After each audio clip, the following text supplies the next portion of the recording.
Welcome to Topical Drinks. Whether you're watching live or later on YouTube, we appreciate you guys chiming in. So if you are watching, please leave some comments on our Twitch and give us a subscribe on Topical Drinks and in the YouTube and Twitch. And I'd like to welcome our guest, Chris Berry. And we get straight to our first topic, which is always the drinks. Masterful. I love it. You're our forever starting guy now.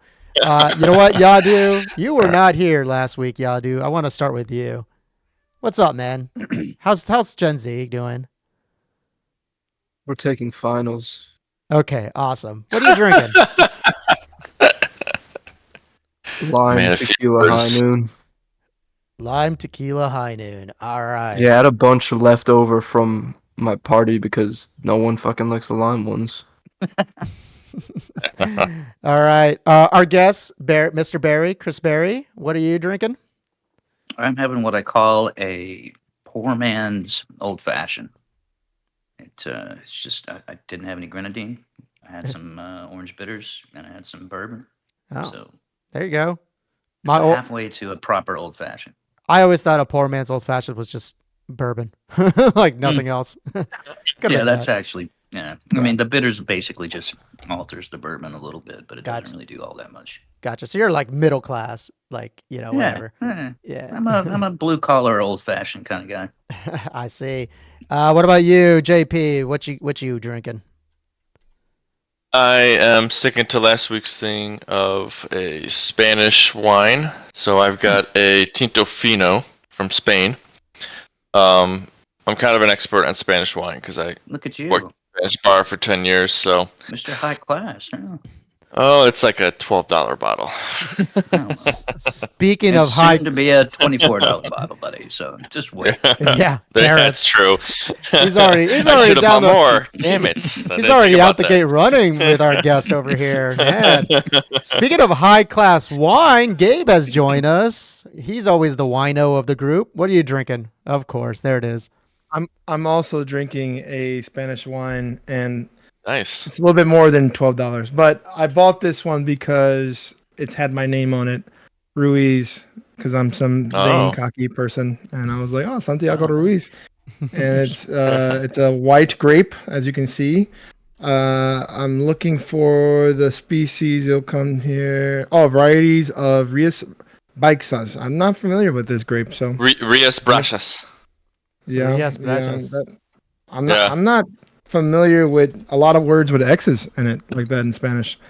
So cool. Yeah. Oh, it says it down here exactly like where it was and what the latitude where it was found. Okay, that's interesting. So I'm excited for it. So I will be drinking this. Are you guys all in Chicago or different places or?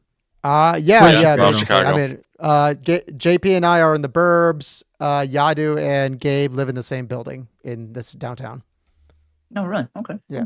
And nice. We also have our second special guest, Gabe's cat in the background. Beautiful cat. She's being really friendly right now. Yeah, my she's two cats needing are some loving for some reason. I don't know. As for me, I actually tried again and made our rum, the Mai Tai, from last week. Nice. Actually, Didn't screw it up this time. no, I actually did it properly, and I'm actually gonna post it up, and it's gonna be our first clip for our Topical Drinks cast when I made the Mai Tai live last week. So I actually just put it up on YouTube. So I'm going to send that out. That'll be our first clip of our cast. We got to start doing more clips actually. So there's our first one. So other than that, cheers guys. Cheers. Cheers. Cheers. Oh, Cheers. I'm not ready yet. Cheers. All right, let's hopefully get more than 10 viewers. I mean, I've been telling Nice. everybody. So, on that note, though, so Chris, please go ahead and introduce yourself. Who are you? My name is Christopher Berry, from West Texas originally. I've lived quite a few places since I left the nest, but I currently have a home on the Jafuncta River in Covington, Louisiana, which is a little town on the north shore of Lake Pontchartrain. It's considered part of the greater New Orleans area, but it is definitely not New Orleans proper. And I'm a professional film and television actor, amongst other things. Nice. But recently, not so much of that. COVID, the writer's strike, the actor's strike, and now whatever the fuck is happening right now have very much slowed our industry down, at least for working actors like myself, who I consider myself to be a character actor, which would be, in layman's terms, I guess it'd be called a blue collar actor, which means I'm not famous. I don't make just a blindingly amazing amount of money at it, but I've been able to put a roof over my head and keep my belly Mhm. full at doing it for the last 15 so odd years. But That's a good way to describe it. Blue collar actor. Yeah. Oh, real quick, can you also get closer to the Just- mic? You are a little low. yeah, I'm sorry. I'm also kind of I'm talking a little bit less loudly because I'm hearing myself in my own ears, and so I'm worried that Oh. I'm too loud for you guys. So if I'm not too loud, I'm just gonna Oh. speak. In Oh my no, normal you're voice. perfect now. Now you were definitely Okay, not cool. too loud right Okay. now, or you are. No, Alright. right now you're not. I should say. Yeah, you're I thought perfect that was now. just No, like you your are. regular Alright, speaking yeah, voice. I was but like, yeah, damn, I'm a this blue guy is collar like, actor. You know, I play characters. I do film and television, which is kind of when I first started acting, you did one or the other. But nowadays, the line that Oh, used yeah. to be a very hard line between those two professions, or at least aspects of the same profession, it just doesn't exist anymore. So I do both, which is kind of okay because it's not a bad thing to be sort of opportunistic in my industry, and probably in other industries as well. So, but yeah, that's what I've done for the bulk of my adult life. Well, I should say the last 15 years of my adult life. But that being said, before I actually was able to establish myself in the industry, I did all kinds of jobs, guys. I was a bartender. I was a waiter, obviously. I was a student loan counselor for about a year. I was a roofer, finished carpenter. I was a welder's assistant. That was my first job out of high school. I worked in the oil field because I grew up in West Texas. But yeah, I've had all kinds of jobs, and sometimes they were just gigs. Sometimes they were like I was a concrete stainer in Austin, Texas. I did concrete floors, decorative concrete floors, for 6 years before I moved to New Orleans. But it wasn't until I actually moved to New Orleans that my acting career, oddly enough, really kind of took off. And that's literally after having spent 5 years in Los Angeles and just literally getting no luck whatsoever. But Really? yeah, it was. I went out to Los Angeles when it was in 1998 when I was 28, 29, something like that. And I'd just come off of a small indie film that had won like 7 film festivals as far as like Best Picture, and it was kind of it was a cool little film. You can actually watch it on Amazon Prime if you care to. It's called Carolina Low, but at the Oh, that's time we cool. couldn't even get distribution for that film because it didn't have any major stars in it. It was just an indie film. And back then, you needed to have some stars to get distribution. It was a completely different model. And I actually convinced my buddy Sean Bridgers, who I would recommend that you look him up on IMDb. He's my best friend, Yep, he's up right great now. actor. He's up right now in the Yeah, cast. yeah, Yep. yeah, yeah. Great fucking actor. Great guy. He's from Western North Carolina. He wrote the film. He and his mom actually wrote the film, and he and I starred in it. And it's about two young boys in the 1930s that rob the Great Smoky Mountain Railway to try to save his character's tobacco farm from the bank. And it's a great little film. We made it for less than $1 million. Won all these film festivals, couldn't get distribution, and I actually convinced Sean Ah. about 5 years ago to pull that film out of the can, and remaster it, and sweeten the sound, and try to sell it to one of the streaming services, and Amazon bought it. Wow. So That's it awesome. took 20 some odd years for anybody to see my first film that I shot when I was 24 years old. But yeah, I'm making a note to watch that. yeah, I mean, you have to actually look for it on Amazon. It's not like Yeah, featured yeah. or anything, but it's yeah. Yeah, we'll give the link to the chat actually. Amazon Video. There you go. Yeah, we'll do that. Yeah. So what years were you in Austin? Because I think I just missed you. Because I was like, Well, I mean, I went to University of 2010 to Texas. 11. Yeah. I went to University of Texas for my first 3 semesters of college, and this would be 1990 through 92. And then I went elsewhere. I went back. I actually got a full performing arts scholarship to become an actor because I wasn't studying an actor. I never intended to become an actor. Who does? It's fucking it's retarded to think you could become an actor. Or I'm not even sure if that's PC to say, but whatever. It doesn't really No, it is not. But go ahead. But you know, I never intended to do that, and so I went back to my hometown and attended my hometown university because I was offered a full performing arts scholarship to be an actor and joined the drama department there. And then I went to LSU for graduate school, and then I made my first film, which was the one I just mentioned, Carolina Low.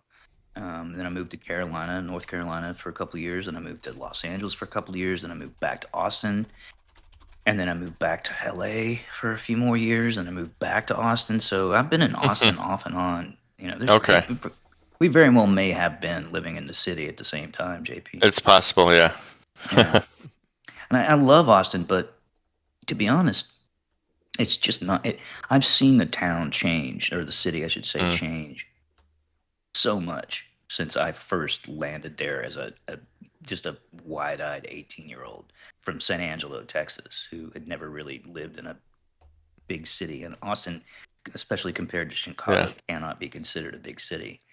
But for me, it was it was a big city, but it was weird and it was quirky and it had funky artists and Richard Linklater was making films there and Soderbergh was kind of kicking around and actually I met Soderbergh when I went to LSU and it was just one of those towns that was just had a really cool vibe and the live music scene was amazing and it's an unfortunate in 2025 it's just lost all of that magic, Oh, really? all that weirdness we haven't been back there and, since we left.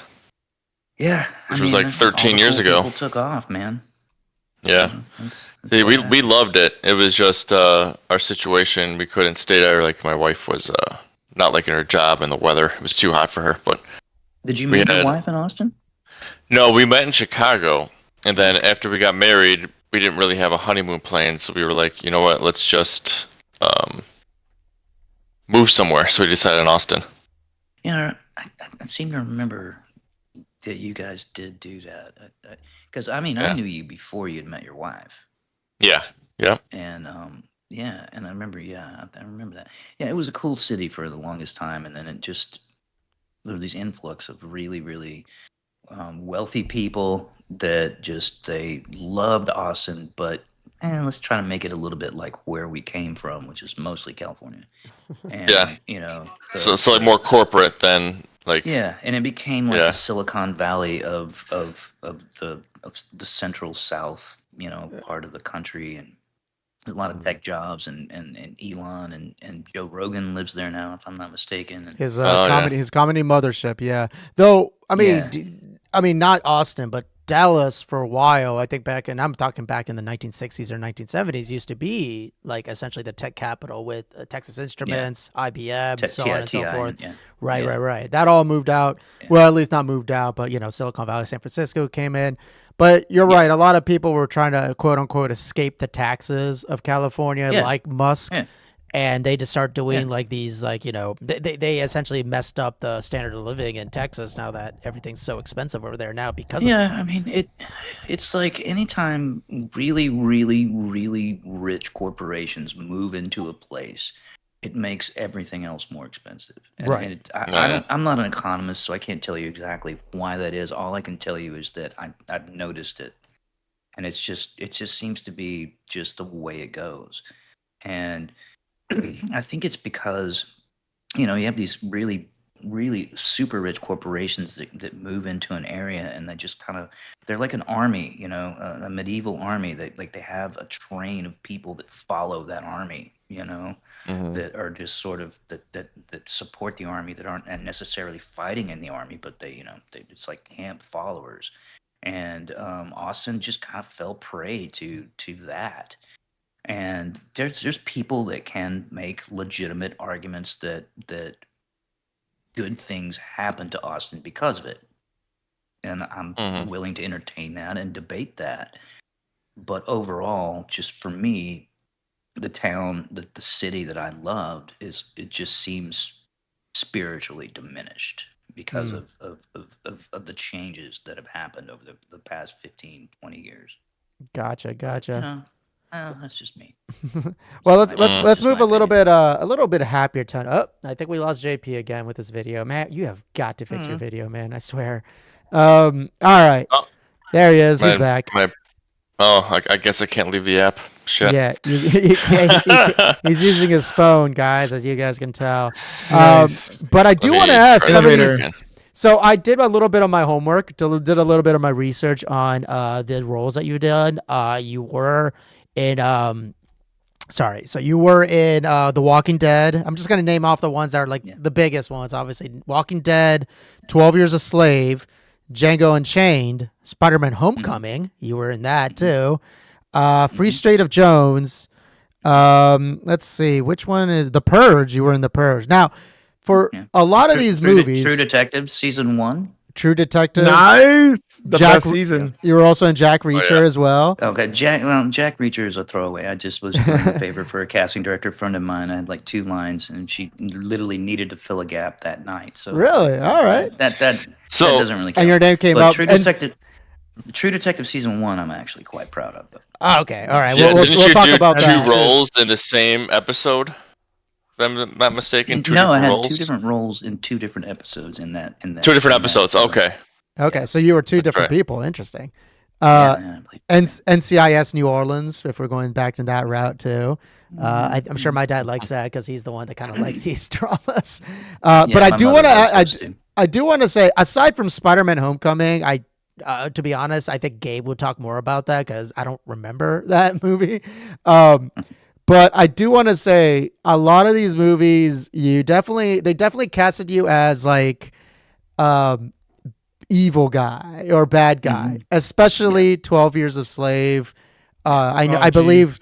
that might have been like the one that I absolutely love the movie and everything like that. But you played the real life person that essentially captured Yeah, and sold yeah, the protagonist. yeah, And Oh, jeez. yeah. yeah, So, yeah, which was Solom Northrop. Solom Northrop, yeah. you sold him up.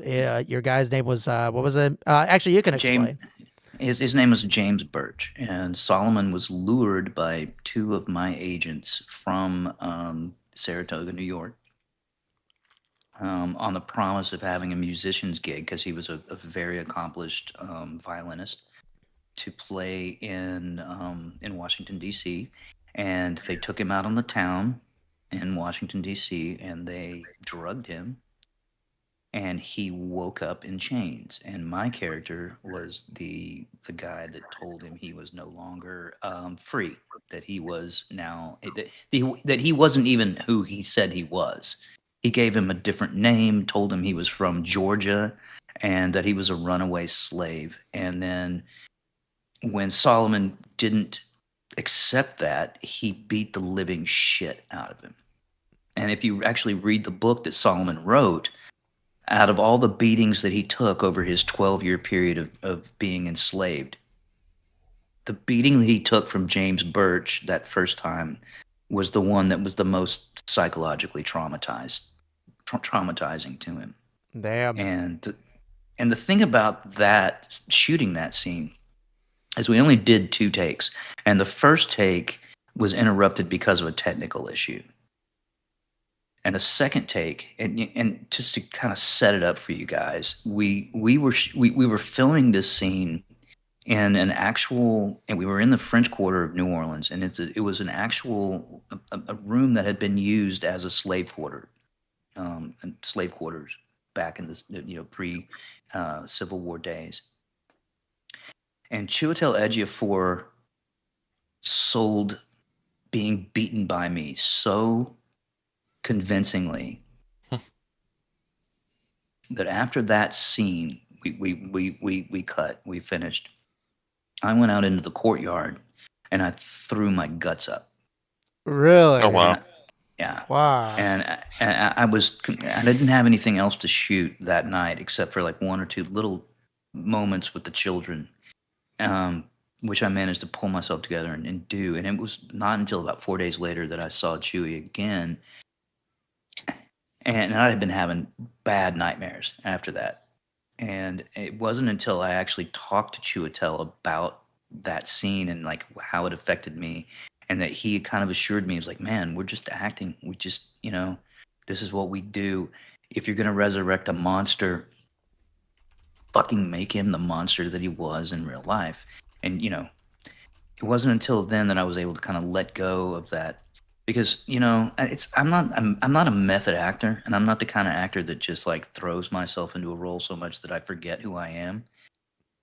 But he is such an amazing actor himself that it felt like what I was doing to him was real.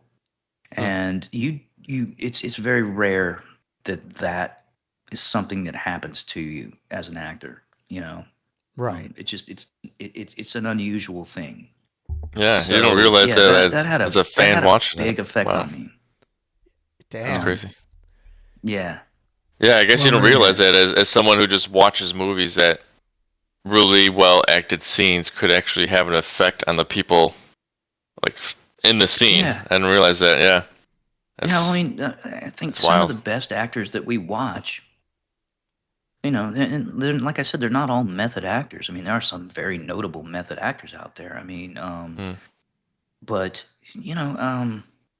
there is a kind of a closeness to the material and the story and just the acts of human violence, and that's it. And it can be completely the opposite thing. You could do something as an actor that's very profound in a very joyous way that makes you feel fucking great for days after. But that's like, it's just being connected to your material, and I think a lot of that also happens to depend on your partners in the scene, and also the director and the source material, and the fact that this was that we were telling a story that was real, that this actually happened. It's I've only done a few films in my life. Free State of Jones was another one where I played a real I played a real person, or I should say I played a character based on a real person who existed, and had a full real life and a story, as opposed to like a fictional character. And I find, like, I don't know that that's necessarily that necessarily makes a difference, but it certainly doesn't diminish the impact in any meaningful way. So, but yeah, I despise the character that I played in that movie, and I'm gonna be completely honest with you guys. I've only watched that movie one time in Right. the theater. It I haven't even might seen be it tough yet. to see you again. You never seen the No, movie, dude, Gabe? No, I can't. At some Me neither. movies, like you just know you ain't got the energy to watch it. it's I don't an have the. incredibly hard movie to watch, man. Yes. It really Yeah, is. It's an It's incredibly it's hard incredibly movie to watch. hard. I think Steve McQueen did an amazing job, just kind of showing just sometimes the banality of evil too. Like it would be like the strangest It was scene. absolutely, yeah. Yeah, like I mean, it's just Michael Fassbender in that film blew me away, because that's exactly what he did. He showed you just how banal Mhm. evil can be, and exploitation, and just this. It reminded me of Ray Fiennes' character in oh come on, Schindler's List. Right. Right. I was going to mention that movie. How Yeah. he wanted so much to sort of identify with this Jewish girl that it was his servant, and he was obviously in love with her, but he had this putrid loathing inside of him as well that just sort of was a wall that kept him. Now, Michael Fassbender's character, in my opinion, was even worse because, well, I don't know if worse is the right description, but equally as disturbing. Right. He was a bad or I should say he was a representation of, like, I guess the South, the whole like gentleman South type of thing, but he really obviously wasn't. He was just selling another slave, and he was like, "Oh, I'm so sorry I have to do this," Yeah, it's crap. And Benedict Cumberbatch is sort of looked on as the benevolent slave owner. Right. I'm pouring some regular bourbon now, boys. Go ahead. Nice. He was looked on as like the benevolent slave owner in that film. But the thing is that there's a lie there. There's an insidious lie there, because there is no such fucking thing as a benevolent slave owner. Right. Correct. You cannot hold another human being as property and be viewed in any way, shape, or form as benevolent. You might even try to describe them as a lesser of two evils, but they're fucking evil. Right. They're evil. Yeah. So we got a chatter that says amen there.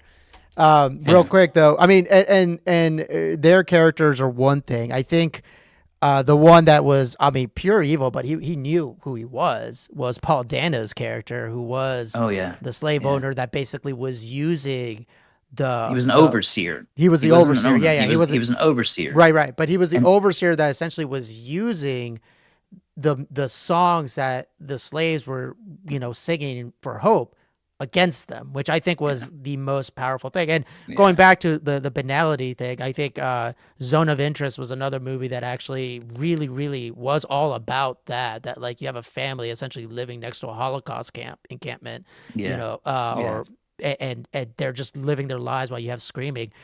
Steve McQueen in 12 Years a Slave showed that with it just looked like a nice like atmosphere scene, but in the background you're seeing like a slave getting whipped, and people are just going about their days. Like, it was incredible. It was this brutality that was happening all around, and it was so accepted. And that's it. It's like, how did the Nazis do what they did? Well, I mean, why ask yourself that question when you can look at your own history, of your own people, right? Years before the Nazis ever did what they did, and it was a completely accepted thing to brutalize, to rape, murder, humiliate, mutilate. I mean, some of the things they did to these slaves, the devices they put on their bodies. In Free State of Jones, Mahershala Ali. You get introduced to his character in the very, the first time you see him in this movie. He's got this iron collar with these long spikes that are meant to prevent him from sleeping properly, and obviously running away.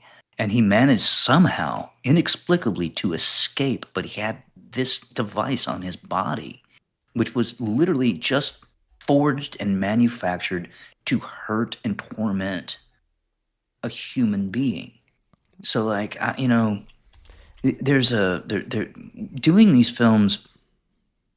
They kind of give you a sense of reflection on what men do to one another. I often think of a quote from the film Fury. I don't know if you guys ever saw the movie Fury. That was the tank movie with the Brad Pitt. Yeah. I wasn't a big fan of that movie, but that's a different story. I enjoyed it. I love that film. But anyway, it doesn't matter. Films are subjective. Right. The point is, Shia LaBeouf says to Norman, the new kid, he's a clerk that gets, literally promoted to being the assistant tank driver because they had lost their tank driver. And Shia LaBeouf looks at him at one point and says, "Wait till you see. Wait till you see what they can do." And he goes, and Norman's like, "What? What do you mean?" He says, "Wait till you see what a man can do to another man." Right. And that's like, that doesn't just apply to war. It applies to everything. It really does. I mean, it does. It applies to everything. It's the depth of depravity and cruelty is pretty fucking deep. And when you tell stories like this, it does kind of gar you, which is kind of why I was so shaken. Mm-hmm. I have to say I'm not really. I don't. Well, I really really want more comedy in my career. And actually, let's transition a little bit to that, because speaking of comedy, though, and it's bit of a good transition, though. You were also in Django Unchained, Yes.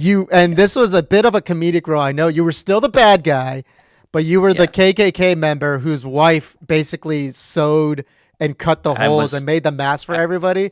And you're basically Go ahead. I was Willard. Willard. I actually played 2 different roles in that film as well. Oh, really? You were only credited for Willard. Yeah. I also played a character. Quentin names every single character in his scripts. Every single one. Doesn't matter if they ever get on, credit. Right. But there were several. James Remar, if I'm not mistaken, also played 2 different characters. There was a few of us that played 2 different characters. I also played Jesse Redmond, who I never got credit for because there was never any reason to give me credit for it in that movie. But I did play Willard. And then if you notice in the big house gunfight scene where I run it, like the doors open and the first guy through gets shot in the stomach, and it's like, I called it my blood baby because Quentin loves to use giant squibs full of blood. Right. He does love that. My stomach explodes with blood, and then I'm on the ground, and then I'm just getting shot, and I'm getting shot by Django, I'm getting shot by my own guys, and I keep going, stop shooting me, you son of a you were that guy. I was that guy as well. Yeah. Oh, I remember that. My dad loves that. Yeah. So I was the hard one at who that poured part. water on Kerry Washington when they pulled her out of the box in the ground. Oh yeah, I remember that. I remember that was Jesse Redmond. Jesse Redmond. Okay, you in IMDb. You were credited as Willard, but like that other scene, I think would probably be even bigger because. I mean, like Yadu just perked up, just woke up when he heard you're that guy. Yeah, I'm that guy, and it's funny because like we shot that over 2 weeks. We kept shooting it over and over because the setups. Once you blow up all that shit, it takes a long time to reset, and we had multiple costumes because we had all these squibs. So like it took a long time to shoot that scene. And at one point I remember laying on the ground with this just fake blood running down into my crotch, and like just all these squibs and smoke, and you could smell the smell. And Quentin's standing above me, and he's looking down at him, and he goes, I shit you not. He goes, we need to figure out more ways to shoot Chris. No, yeah, That's great. Wonderful. Yeah. The action in that movie. What's funny about that too is that we shot the Willard scene in Simi Valley. We shot the big house scene in New Orleans, or it was in Louisiana. We shot the baghead, what I call the baghead scene in Simi Valley, California. And we were all kind of standing around when Quentin was there, and we were all talking about that scene, the shootout scene. And I was like, yeah, it's amazing that everybody died in that scene except for Django. And Quentin goes, wait a second. No, you didn't die, Chris. And I went, what? And he goes, no. The camera at the end of that scene is coming down on you, and you are the only one that's still alive in that scene. Now, it's possible that you might have died after that scene, but the 2 people left alive in that whole shootout were Jesse Redmond and Django. And I was like, nice. You guys heard it here. This is lore, straight from Quentin Tarantino.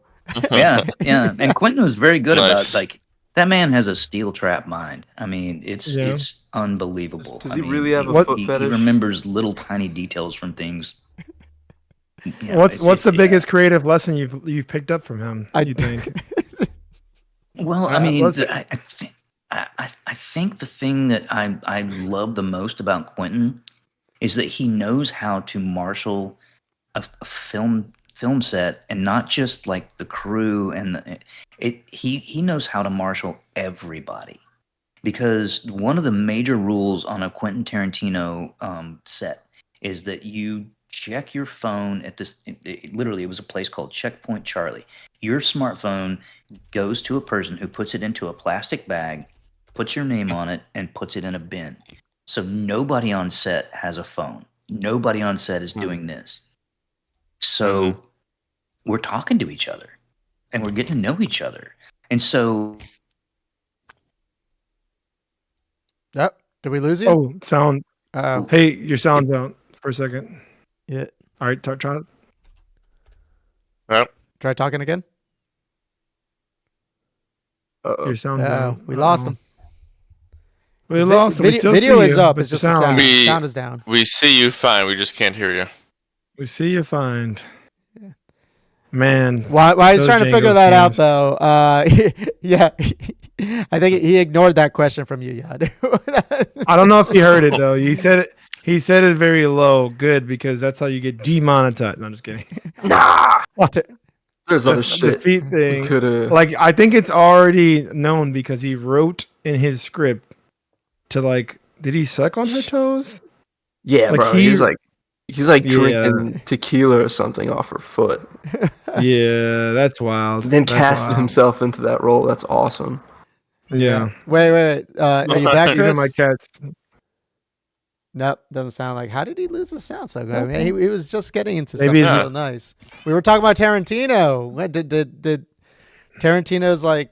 I don't know. It's because my video is finally working. So something else had to break.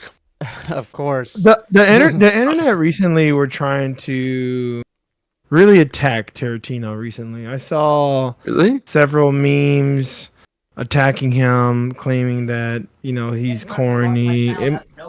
Oh, we can hear you now. we can hear him. We can hear him. We Wow. can hear you. We can hear you. okay, now that We could- Yeah, now we can hear you. Maybe it connected to like a Bluetooth or something. I don't know. Something Yeah, like about it. All right.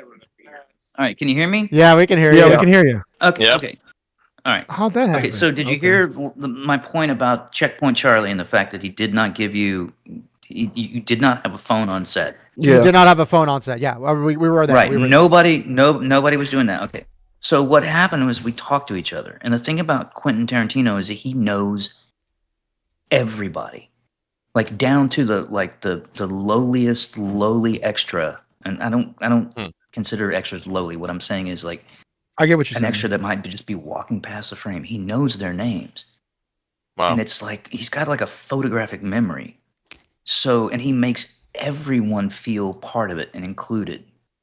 And I've never worked with a director that was able to just rally everybody. Like, because we were shooting 14, 16, 17-hour days in the Louisiana sun, 105 degrees, 95% humidity, all of us wanting to die.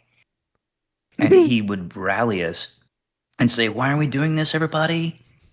And everybody would go, "Because we love making movies." And he would be screaming it with us. Aw. So, I can't tell you how. Look, whatever you, I don't know. A lot of people have different opinions about Quentin because he worked with Epstein and whatever. right. And I don't really want to get into that And because it's just. I I think his really- gripe is that he writes himself saying the N word in many movies, in several movies. Right. It's like he does it often. I And thought you know it was what? pretty funny in Pulp Fiction. The Well, the Pulp Fiction one was very. I mean, It wasn't. Was it necessary. gratuitous? No. Yeah, but I thought it was fucking hilarious. It was all right, definitely all right. gratuitous. Well, I mean, It was funny. His voice is funny, but it's like okay. It's like when they had Nick- Werner Herzog use the N word in the Boondocks. That shit Yeah, was funny as hell. Yeah. Well, I mean, yeah, I get it. I mean, look, I'm not gonna criticize anybody for feeling like that's unwarranted, and the truth is that is a hurtful. hurtful Did you have to word, drop and some it's N charged. bombs and 12 Year Oh Slave? God, yes. Yeah. I mean, I mean, he was the main bad guy essentially in was that fucking- movie. Man, I mean, I never actually dropped it in Django, but I had to drop it in 12 Years a Slave, and Steve made me drop it. You Oh, can, Like, no. he made me emphasize it. yeah. We can. Is it true I that was actually Leo going to. had Oh, a man. problem with using it in Django? Is that true? No, he didn't And use it in Sam Django. L. No, he did. Leonardo No, DiCaprio. he definitely said Oh, it. Leo He- did. I'm Oh, talking. oh, I'm no, talking about no, no, Chris. Chris didn't. I Chris heard just he had gets a shot. No. didn't Yeah, Samuel no, L. Jackson I say he never had a used it problem? in Django, but but I've had to use it before, and I don't like it, and I've actually turned down roles, since then, where I was playing just a blatant racist, and I've literally told my agent, look, I've done this, Yeah. I don't, I played that guy, and We're getting typecasted as a white yeah, I'm just not supremacist. interested in playing, like, it's like, look, I do believe that it was in 12 Years a Slave, especially, I was serving the story's purpose, Right. right? And Paul Giamatti and I had a conversation about this in the same sort of vein. It's like we both agreed Paul that we Giamatti. despised our characters, but we were serving the story's purpose. Right. Right. And it was a story that we felt people needed to see. right. And How is and, Paul? Does he seem like old money? No, he was actually quite down to earth and genuine. I kind of felt he was kind of relatable. I kind of liked Paul. Interesting. I remember thinking to myself, I would like to actually play with Paul in a film where our characters actually interacted, because in 12 years we were in completely different geographical settings, so we never actually worked together. Right. Oh, And we're talking Paul Giamatti, not Paul Dano, which is another. Oh no! Paul. I never actually. I met Paul at the table read for 12 Years a Slave, Paul Dano, Mm-hmm. and it was only just a brief, so I can't even speak to what kind of because to be honest, like Dano is another guy nice. that. Yeah, he's a nice guy from what I heard. But he's also one guy that was always typecasted as like kind of a bad, like, sniveling, kind of conniving person. I think only after his role in Her, I think. Yeah, is when he kind of got out of that role, and then he was in Dumb Money, which was a good movie with him. But before, he was always just like the one person you wanted to punch, from that to There Will Be Blood was also, I think, one of his biggest roles too. Well, he was great in that film. He was fucking great in that film. But it's funny because some of the fucking nicest people that you'll ever meet play horrible fucking bad guys. And some of the people that especially growing up in the 80s, 90s, actors that always played good guys and heroes that I just thought were fucking amazing, and I actually got a chance to actually meet them, and you're like, wow, you are a fucking douche canoe. Never meet your heroes is what they say. Never meet your heroes. Like The Rock. The Rock right now is now getting flagged because that guy is also kind of a bit of a Everyone diva. says he sucks to work with because he just makes everything about him. Right. And like Dave Bautista, like he has on the characters written around him. Like apparently Black Adam, which I never read like source material comics for Black Adam, but apparently like nothing like that in the comics. They basically just wrote the character that he wanted. I mean, he still has he has his contract. Yeah, something like that. I mean, he does that for everything. He has a contract for Fast and the Furious that he cannot lose. Well, same with Vin Diesel. I know. Yeah, wasn't there like a clash between him and Vin Diesel? Like where like it was a clash between two making more of those, which is just fucking so stupid to me. I mean, it just makes so that's why we should always be talking to villains, because the villain actors are always the nicest guy, because that's acting. You're basically acting around something that you aren't in real life. Well, it's funny because the man who convinced me to become an actor was a professor at a small state university in Texas called his name was Raymond Carver. He was actually a Princeton grad. He was a playwright by trade, but he became a professor. And he convinced me to become an actor. And he called me up just a few years before he died. And he said, why are you playing all these bad characters? You're a sweet guy. You're a sweet boy. You have such love and compassion and empathy. I know this about you. What are you doing? And I'm like, Raymond, I'm earning a fucking paycheck. You know, this is what I'm doing. This is what I'm getting. You don't get to That's what you're being. choose the. I mean, when you're Yeah. a blue collar actor, you don't get to choose the roles that you're given. You have an audition. You go out for it. And you play the fucking role. Right. You can give them. You can turn them down, but you very rarely get a chance to choose the role you want to play. You know, That- that's So- the Now, thing about do you A-list think actors. there's That is a very true. reason?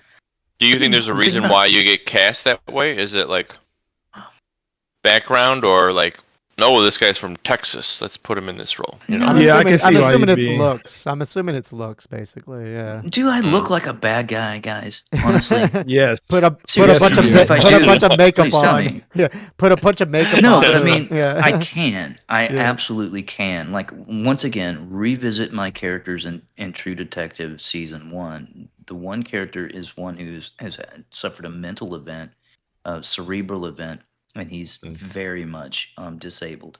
And then the other character is an obvious, complete fucking meth head. Out of the, and the woman who did my makeup for that particular role was Matthew McConaughey's makeup artist. This wonderful woman from, I think she's from South Africa. Her name is Fizz. It's this older woman, but she's amazing. And she made me look like a fucking freak. Nice. And the thing is that I'm a chameleon. When you look at, if you go to my IMDb page, you can look at different photos of me in different roles, and I fucking look different every single time, and that's actually a good thing. right. But you know, normally just in my, like, just me looking at me right now, I don't look like a fucking killer. I just look like a dude in a hoodie sitting on a funky couch in a weird room in New Orleans, or Covington, I should say. So the truth is that it's the reason I play the bad guys is because most of the time the bad guy roles are the ones that are open, because the good guy roles get farmed out to the guys who have a little bit flashier agent that lives in New York or Los Angeles. Dude, And I remember if you you look in at my True resume Detective compared now. to the guys that are playing the good guys and the quote unquote leads in like the TV shows or whatever that I play in. I've got a much better resume than they do. But it doesn't matter. The point is, it doesn't matter how good you are. None of that matters. What matters is, number one, usually how good looking you are. And number two, Who you what know? kind of agent you've got. If you've Right. got Yeah. an agent, an agent that's a flashy agent in LA, they're able to fucking negotiate that shit for you.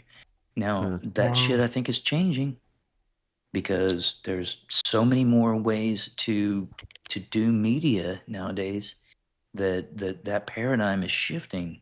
But for the longest time, it was almost always about being better looking, being taller, being a little bit more well represented. Yeah. Nice. We got so we got a that question brings us. real Good. quick. Yeah. We got Yeah. a question in the chat real quick. Chad asks, "What types of roles do you prefer?" Well, I would love to play comedy, and I Comedy. don't get to play comedy very often. I Were you- almost never get to play comedy. But I guess I'd love to play a Spider-Man funny Homecoming, I character. think, would be a little bit comedic because you were there, right? What was your role in Spider-Man Homecoming? Well, here's the thing. I was one of the Vulture's He's henchmen. antagonist. You were Yeah, one of he's the an Vulture's henchman. henchmen. Yeah. And here's the thing is that it really shook down to like 4 different characters that were underneath the Vulture. And then you had the Tinkerer, you had the Shocker, you had the Vulture, who is the main bad guy, Right. right?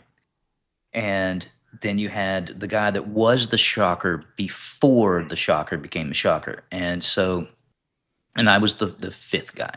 So there was this one moment. I remember one day we were on set, and it was Michael Keaton and Matt, the director, and Bokeem, and the guy that played the Tinkerer, and me, and we're all sitting around a table and we're talking about this scene we're about to shoot, and I just kind of laughed because a thought came into my head, and Matt looked at me and he goes, "What are you thinking?"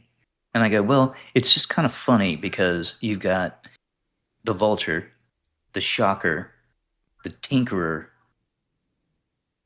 and Randy."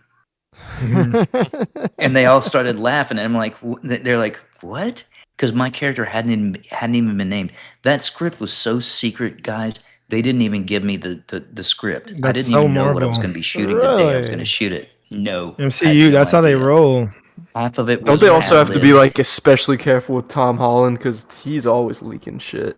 Oh, I know. Every time Tom Holland does an interview, he like But leaks something. he's so excitable. I mean, dude, honestly, he's an infectious character. You meet him and you automatically love him. But Matt was like, what do you mean? What, Randy? And I'm like, I just named myself because you guys didn't name me.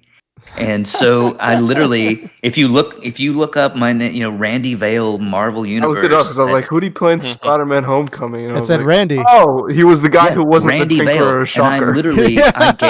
I gave myself an identity in the Marvel universe. Wow, They and didn't give it to me. and it's stuck in IMDb, by the way. Yes, right there, it's stuck. Randy. And if you go to Marvel Wiki, it's Randy Vale, and it gives Yep. the backstory of everything. I gave that to myself in that moment on set.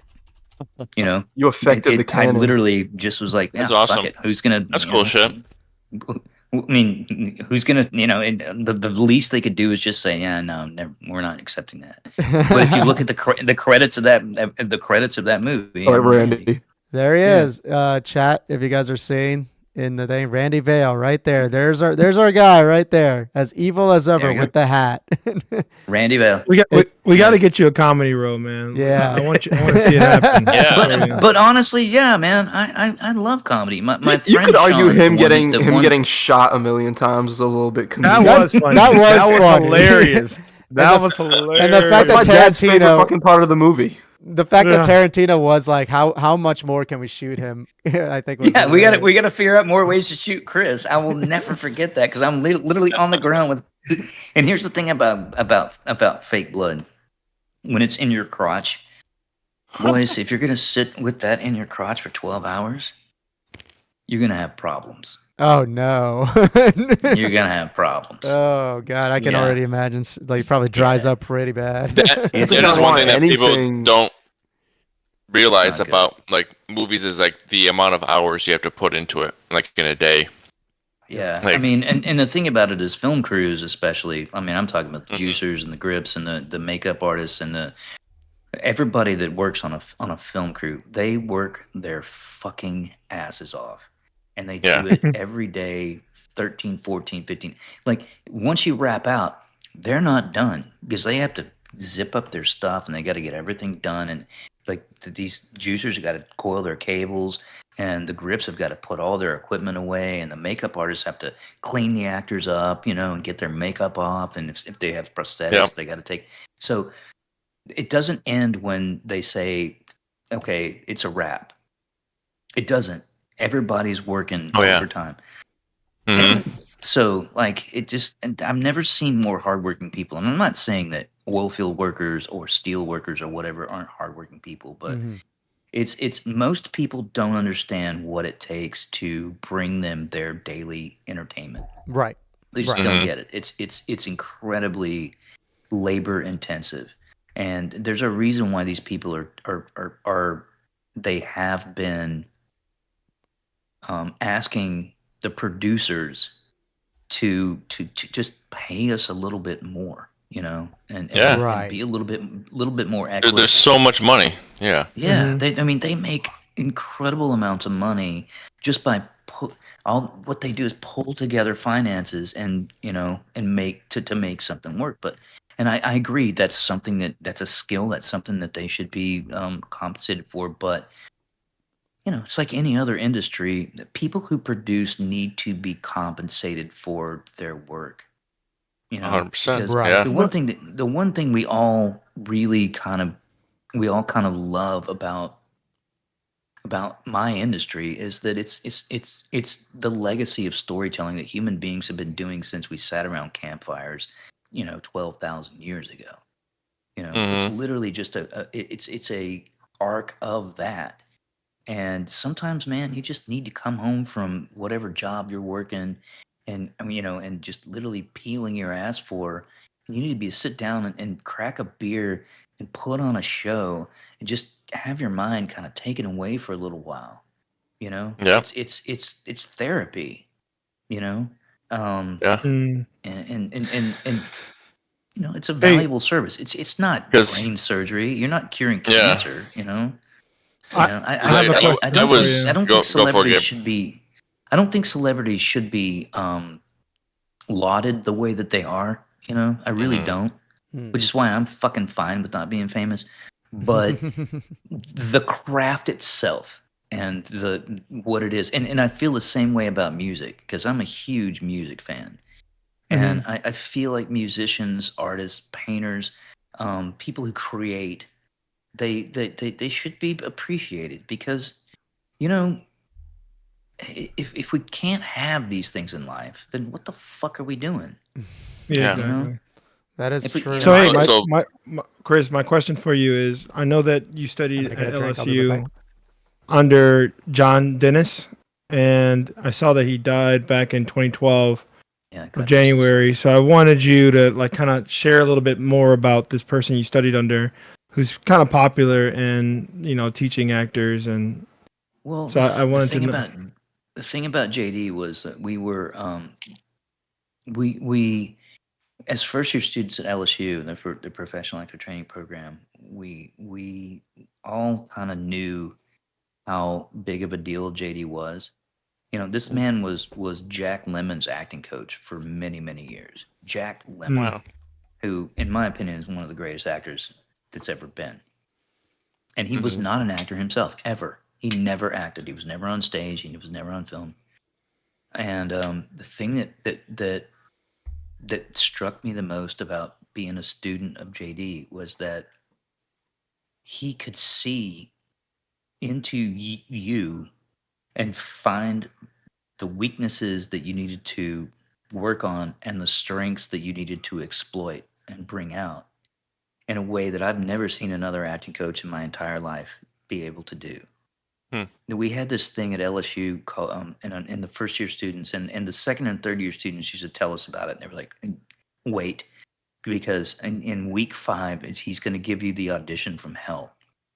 And what the audition from hell was, it was and it was a very small conservatory style acting school, the professional actor training program at LSU. So there's only 9 of us in our class, and each day there was 2 of us, and it lasted over the course of about a week and a few days. Excuse me, guys. And what JD would do is he would put you through the ringer. He would tell you, he would give you your monologue and say every other third word. He would say, do your monologue lying on your back on the ground, because we'd have a prepared monologue. He would say, do your monologue with your back turned to me, but make me feel it as if you were looking at me. So what he would do is he would put us through these permutations of things that we didn't have any idea how to respond to. We just had to work through it. And what he was doing was very much, I think, similar to what drill sergeants were doing, would have done with soldiers, recruits in boot camp. He was kind of breaking down our preconceived notions about what acting was and who we were as actors or who we thought we were, so that we could kind Hmm. of shed a lot of these sort of insecurities and preconceived notions and sort of be open to the things he was going to teach us.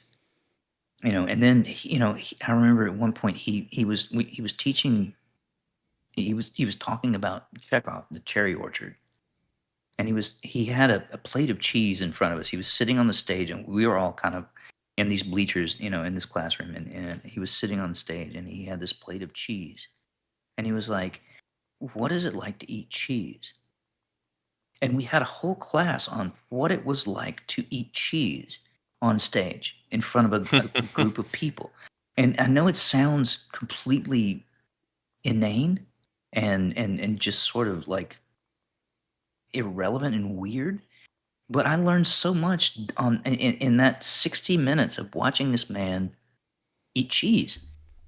because I never thought about it, but there's just little details about how a human being will be talking to another human being and eating, you know? And Yeah. he was like eating the Like I'm cheese doing now. aggressively at one moment and eating the cheese threateningly at another moment. And I'm like, holy shit, there's so many ways to eat cheese, you know? he was in his way one of the most brilliant men I've ever met. You know, and the thing about JD you have to understand is that he was older when I studied with him. He was the only way I could describe him is corpulent. He was a very large man, very very large man. He was an alcoholic. He drank gin. He had the gin blossoms on his Which face. we don't support, guys. No, of course not. Cheers to that. I'm noticing a pattern with I a am lot now of people who drinking talk pills. about great mentors. But They're they're alcoholics. But yeah, right. Every great mentor has their flaws. Yeah, my dad's but like he was favorite mentor, absolutely flawed. alcoholic. But that's the thing is he never shied away from his flaws and he never tried to hide them. So you kept drinking in was- front of you guys, huh? No, he didn't drink gin, but he did at parties. You know, he would have parties with his partner, and we would go to his parties. That's where I met Soderbergh for the first time at one of JD's house parties. Corporate. But he was corpulent, and he was like I said, he had the gin blossoms on his face, and he had a very strange, very soft, feminine voice, but everything about JD, it just penetrated. You know, like the things he said, he was an amazing person to study with. And the thing is, I only attended the first year at LSU because after Paradise Falls, it was actually called Paradise Falls at first. It became Carolina Low later on.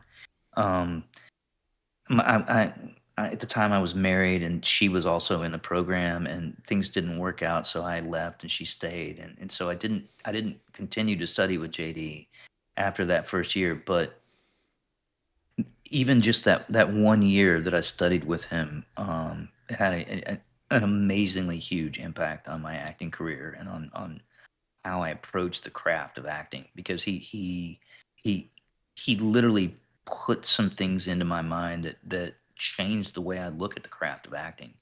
And I thought I knew a lot before I met JD, and I realized when I met JD, I'm like, wow, I'm just learning this shit.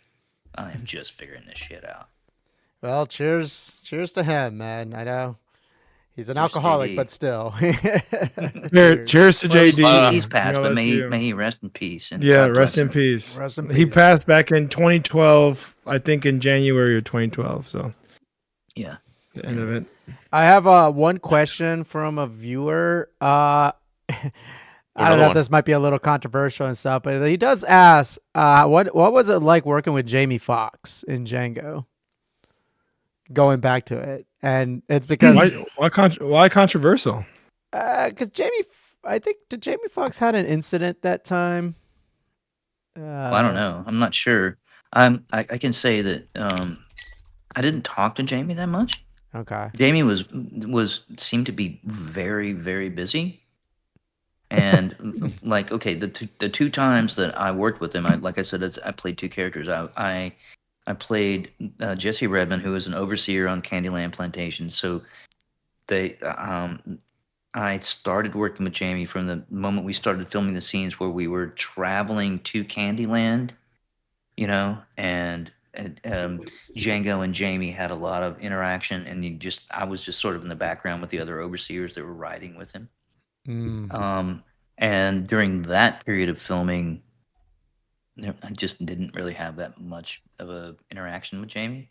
Okay. I did observe Jamie at times kind of, I'm going to say, holding court in between takes. Like he would kind of riff with the other actors and particularly the kind of the more A-listers, you know, Leo and all that. But I didn't really talk to Jamie much. Right. I might have, you know, so I can't say much about Jamie other than, I admired his work. I thought he did a fucking fantastic job. He never rubbed me wrong, or I never thought ill of him.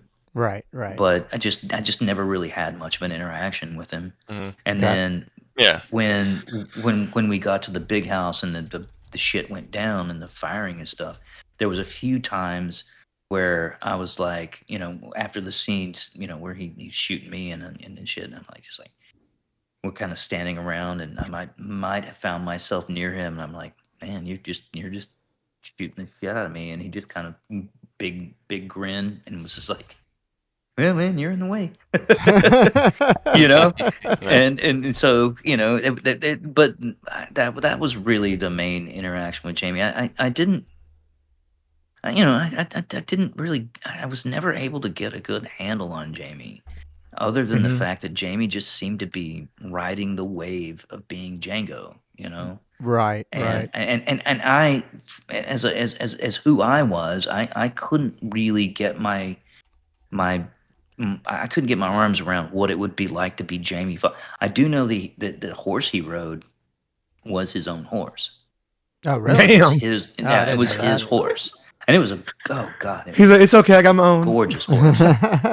It was a gorgeous horse. Oh wow.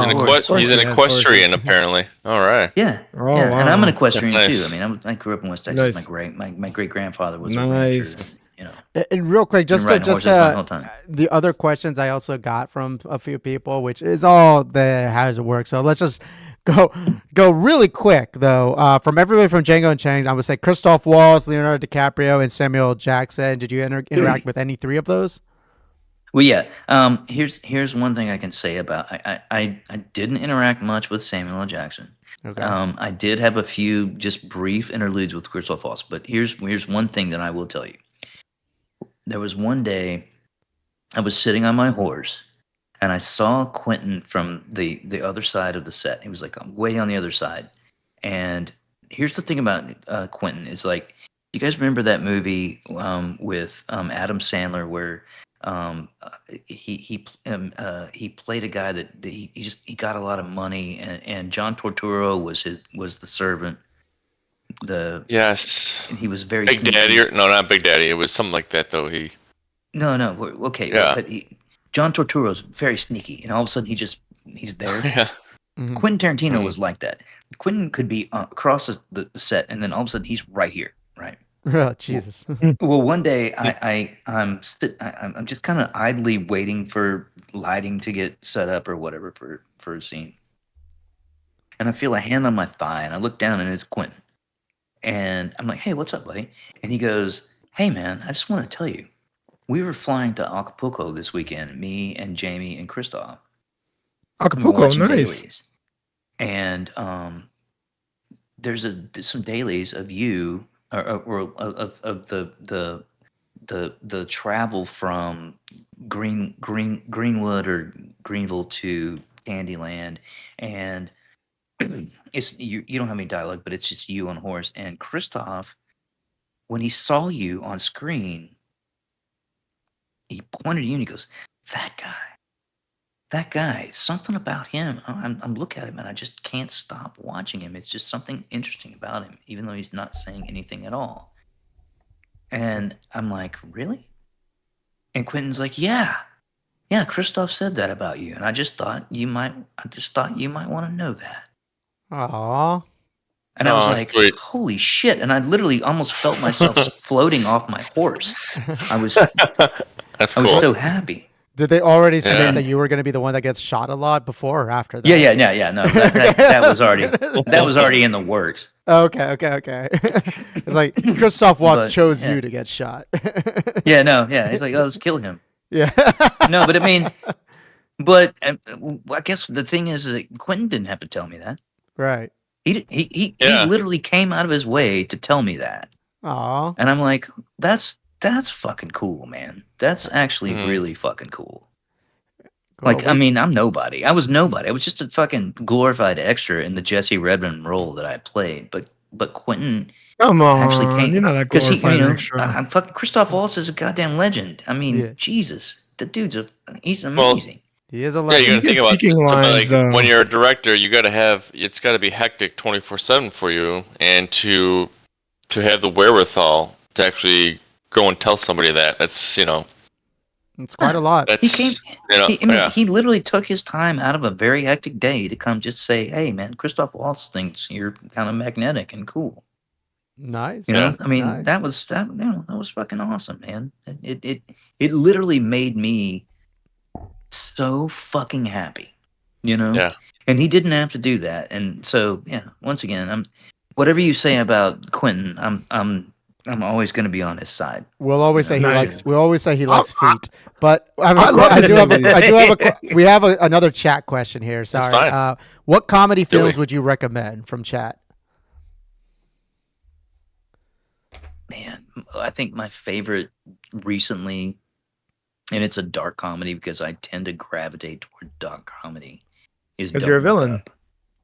Oh, that was Oh no. that was screwy. Because Yeah, that was I rough. honestly think it's relevant, but it's so fucking is. funny, but it's also so fucking dark. I was stressed out by that movie. I wasn't. I Wait, wasn't really what was the laughing to movie? it. I Sorry, was like, I missed the movie. I missed Don't it. Look It got Up. cut out. Yeah. Yeah, you Don't got out. Don't Look Up. That was Up. great. Oh, don't look up. Okay. That was good, and that was at a perfect time too. It was Yeah, the yeah, timing of it was. I Like, mean, yes. it's incredibly relevant to where we Not are as a listening to nation right now scientists. because Like where Leo, it just blows up on people like on live Yeah. TV. You're just Yeah. like, that's how we feel Yeah. every day. It's just Right. like, yeah, I mean, but it's but- like you guys not seeing it. it's like, but Yeah. he's like, no, but you don't understand. We have the data. We have the data. We have the Mhm. science. Yeah. This is there's no. It's not about opinion. It's not about how you feel. Exactly. There's a Yeah. giant fucking asteroid gonna hit our planet and kill all of us. You know, Mhm. like, but it's also it's incredibly funny because like there's that one point where Jennifer Lawrence is just sitting there going, he's a member of the Joint Chiefs of Staff. Why did he charge for snacks? You know? He charged for the snacks. He Yeah, took the I money for the remember that. snacks. I remember that. Yeah. Mhm. Yeah, it's So That's- yeah, I mean, it's like I love movies that like are kind of a little bit dark, but that are at the same time it's just you have to kind of laugh because the way I see it right now is the only way I have been able to sort of cope with the fucking madness of where we are right now, literally where we are. yeah. Is that I have to imagine that we are all living in a dark comedy. You know, I don't know Way to whose put dark it. comedy it is. I would love to meet this person because Right. I want to punch them in the fucking throat. Is But it You said Coen you love dark Brothers? comedy. It's a quote. I'm gonna be a little bit nerdy here, but there was an awesome quote for a great video game called Nier Automata that just says like, I hope we meet this god that created us, so we can one day kill him or something like that. Yeah, It's like that yeah. fucking dark. I mean, yeah. yeah. Well, I mean, Chris is a gamer too, so yeah. yeah. Oh, Poochie. I'm Poochie. Nice. you I'm are. a We huge can gamer. I'm a huge gamer, man. I Really? just finished. Oh, yeah, Let's I change just, tags. Let's get Yeah, into just it. okay, finished now my- we can switch topics here. Okay, someone just mentioned Yeah. Idiocracy. Idiocracy is also a great movie. Oh man. Oh no, that Idiocracy movie would was have been my so second. frustrating. It would have been my second. So mention. frustrating No because way. why? Because it's so true. I mean, Well, I I mean, hated that movie. I the love thing that. that's so Prophetic. the thing that's so fucked up about Idiocracy is that I watched It was it too when the stupid. first time I watched it, it was a fucking movie, yeah. a dark comedy Yeah. movie. Now it's a and now it's documentary. a documentary. Yeah, exactly. Yes. Welcome Come on, to guys. They were The first trying to. time- Welcome to Build Costco. to I the love you. Cross Welcome to Yeah. Costco. I love you. I watched love Yeah. Idiocracy. Oh, It's you kind of like- you Costco? Oh yeah, I got my law degree here. Electrolytes. Of course you did. Of It's course what you did. plants crave. It's like when I get Yeah, headlines from the electrolytes. Brothers got Onion now, electrolytes. I don't know if they're real or not. Wait, what? Like Oh, Exactly. sometimes I'll get like an Onion headline God. on Instagram, Alexa, and stop. it could be real or it could not be. I don't But know that's why. that's what's fucked up about the Onion is that it ceased to be a comedy fucking It's just news real. source anymore because Yeah. it's just it doesn't matter. They actually- Michael they're Che, head- Michael they're Che, headquarters. in Their his headquarters in last Chicago, by special, the he way. was talking about. Oh, I he was thought they talking were in about how he Wisconsin. I meets. thought they were in Milwaukee. Let me look it up. I'm pretty sure they're in Chicago. Or I might be In thinking. Idiocracy? I might be thinking Cards Against Humanity. They're in Chicago. I know that. Cards Against Humanity Yeah, they in are. Chicago. Yeah, Michael they are. Che Yeah. from I thought SNL the Onion was Weekend Milwaukee. Update. He had a bit in his last special where he was like, I think you're right. I about meet Mark. kids and they're like, I get all my news from you. I'm like, nigga, you don't know shit. Jesus Christ! Right. My every time I go to the Wikipedia, Yeah. it always just like flashbangs me. I gotta go dark mode. Okay, real quick, just to get myself like here, fact checking here, real life chat checking. It was founded in Madison, Wisconsin, but it is headquarters Onion? in Chicago. Okay. Oh, So, okay. Yeah. The Onion, yeah. So So, we're- the we're- Onion, we're- the Onion is we're- in Chicago. It was founded in We're Wisconsin. in between headquarters in it. Chicago. Yeah. Close enough. No, I saw a headline today that was like not. It was like they're doing 3 slides, and the first slide is 100% real. The second slide is like half real, and then the third slide is fake. Yeah. So by the third slide, you're like, oh, thank God, it's a joke. But then you Right. look up the first 2 Yeah. slides, and you're like, oh. Oh. There's a Reddit channel called Not the Onion. It's great because they'll post headlines and you're reading it. You're like, oh, am I reading the Onion? It's called Not the Onion. You're like, oh fuck, this is real. Right, it's like shit. I like what the article that the Onion they have in the Wikipedia one. Bush, our long national nightmare of peace and prosperity is finally over. These guys are wizards though. Oh man. What Yeah. about JD? Everywhere he goes, something bad happens. He was right after the Oh Pope, my he went gosh. to the JD India, killed- Yeah, JD they're saying killed it's the like the Pope. world tour from hell. Yeah. and then India bombs Pakistan. What's up Oh with my that? Like, Yeah. They're like, he's 100% JD I- Vance killed the Pope. I'm just saying it right I now. can't. Stay the fuck away. I still can't get my mind around JD. And like, I don't They understand. say he's a curse. He endorsed his brother for, I think, what was it, like mayor of Cleveland or some shit, and he And he lost lost 3%. phenomenally. Yeah. Dude, Yeah. this is the Yeah. crazy thing. People in Ohio, and I'm from Ohio, I know they don't like him.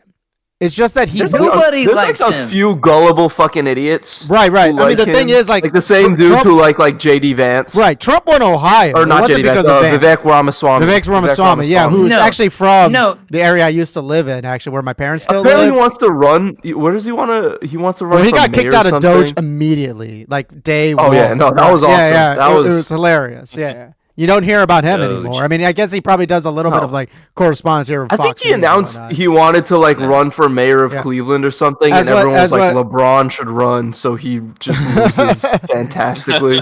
Well, 'Cause LeBron, no one's good. LeBron wants to still play with his second son, though, so he's waiting for his second son. No, no, you LeBron. serious? I Oh, thought no. LeBron announced retirement last night, or he said he might be announcing Did he? retirement.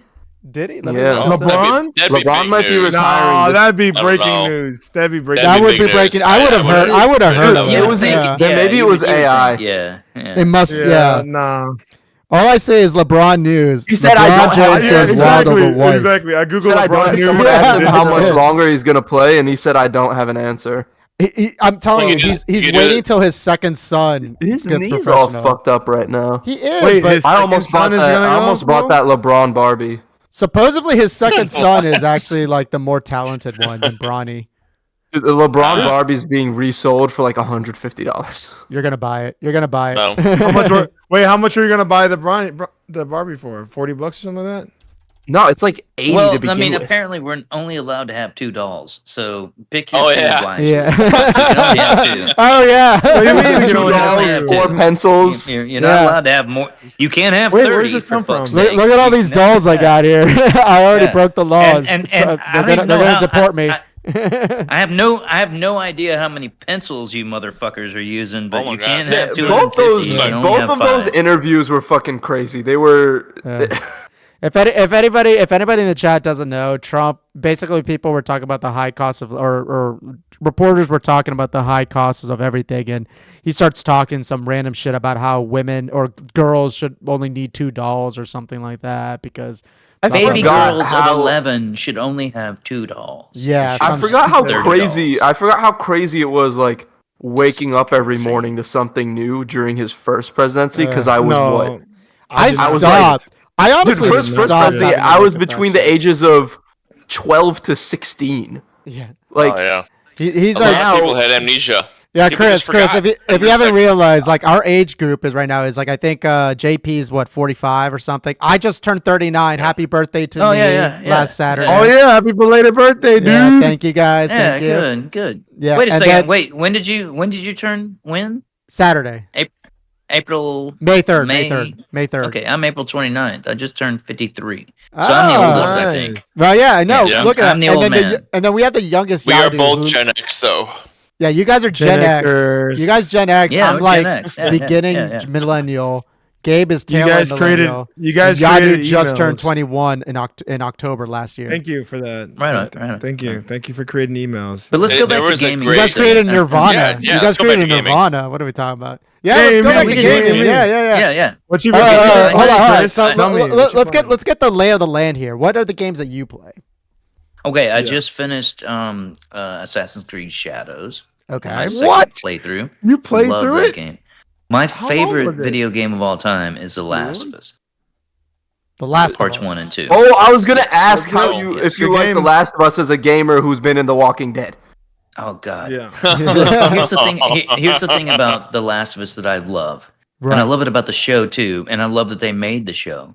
But here's the thing about The Last of Us: they made a post-apocalyptic, apocalyptic kind of fucking dystopian thing that's sort of based on the zombie trope, but not entirely, but solidly in that kind of category. But they made it sort of plausible. Right. You know, There's- using Realistic. The fungus, using yeah. the cordyceps, Yeah. fungus. Yep.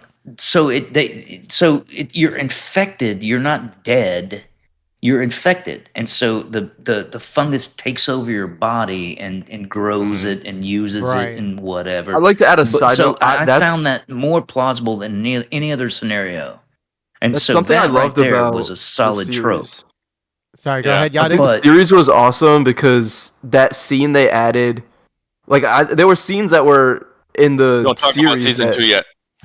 Oh no, I haven't even started season 2. But Okay. I was just in the No, I wondering. first haven't either. season, there was shit that they had that they didn't have in the game. Like, okay, we'll have the scenes in I did Jakarta. like that. Yes, Um, yes. Yeah, I yeah, love yeah, this. yeah, That scene was it the Yeah. opening scene of the first episode with Yeah. Josh Brenner. yeah.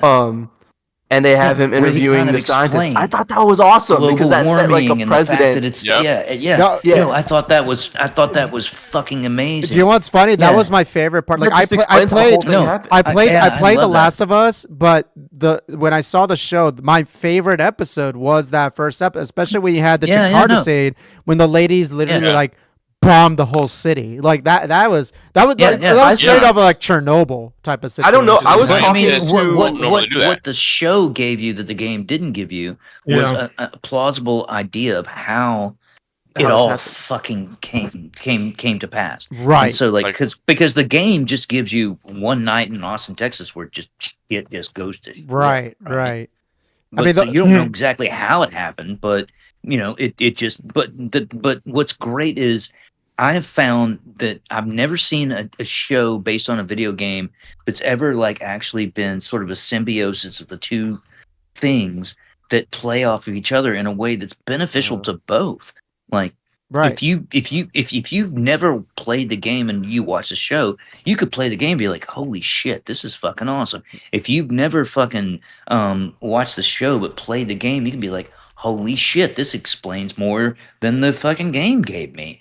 And so like Yep. I feel like it's very successful in that way. There was also I love some that. there was also some changes build they off did each that other, yeah. I think they did some good changes that I think was Dude, episode better. 3 with the love story. That was Yeah, like Nick a Offerman- cinematic Nick- experience. Right, the Nick That- Offerman that was stuff. amazing. Yeah. Yes. that Because like was- to be that honest, was- like in the game, I was like, okay, this guy was really just a tool for you to get the car, essentially, right? Yeah, But like in yeah. in the movie, they actually was like, this is a Nick lot. And Offerman- honestly, Yeah, phenomenal well, in the performance. game, it, Phenomenal, in the game, it was yeah.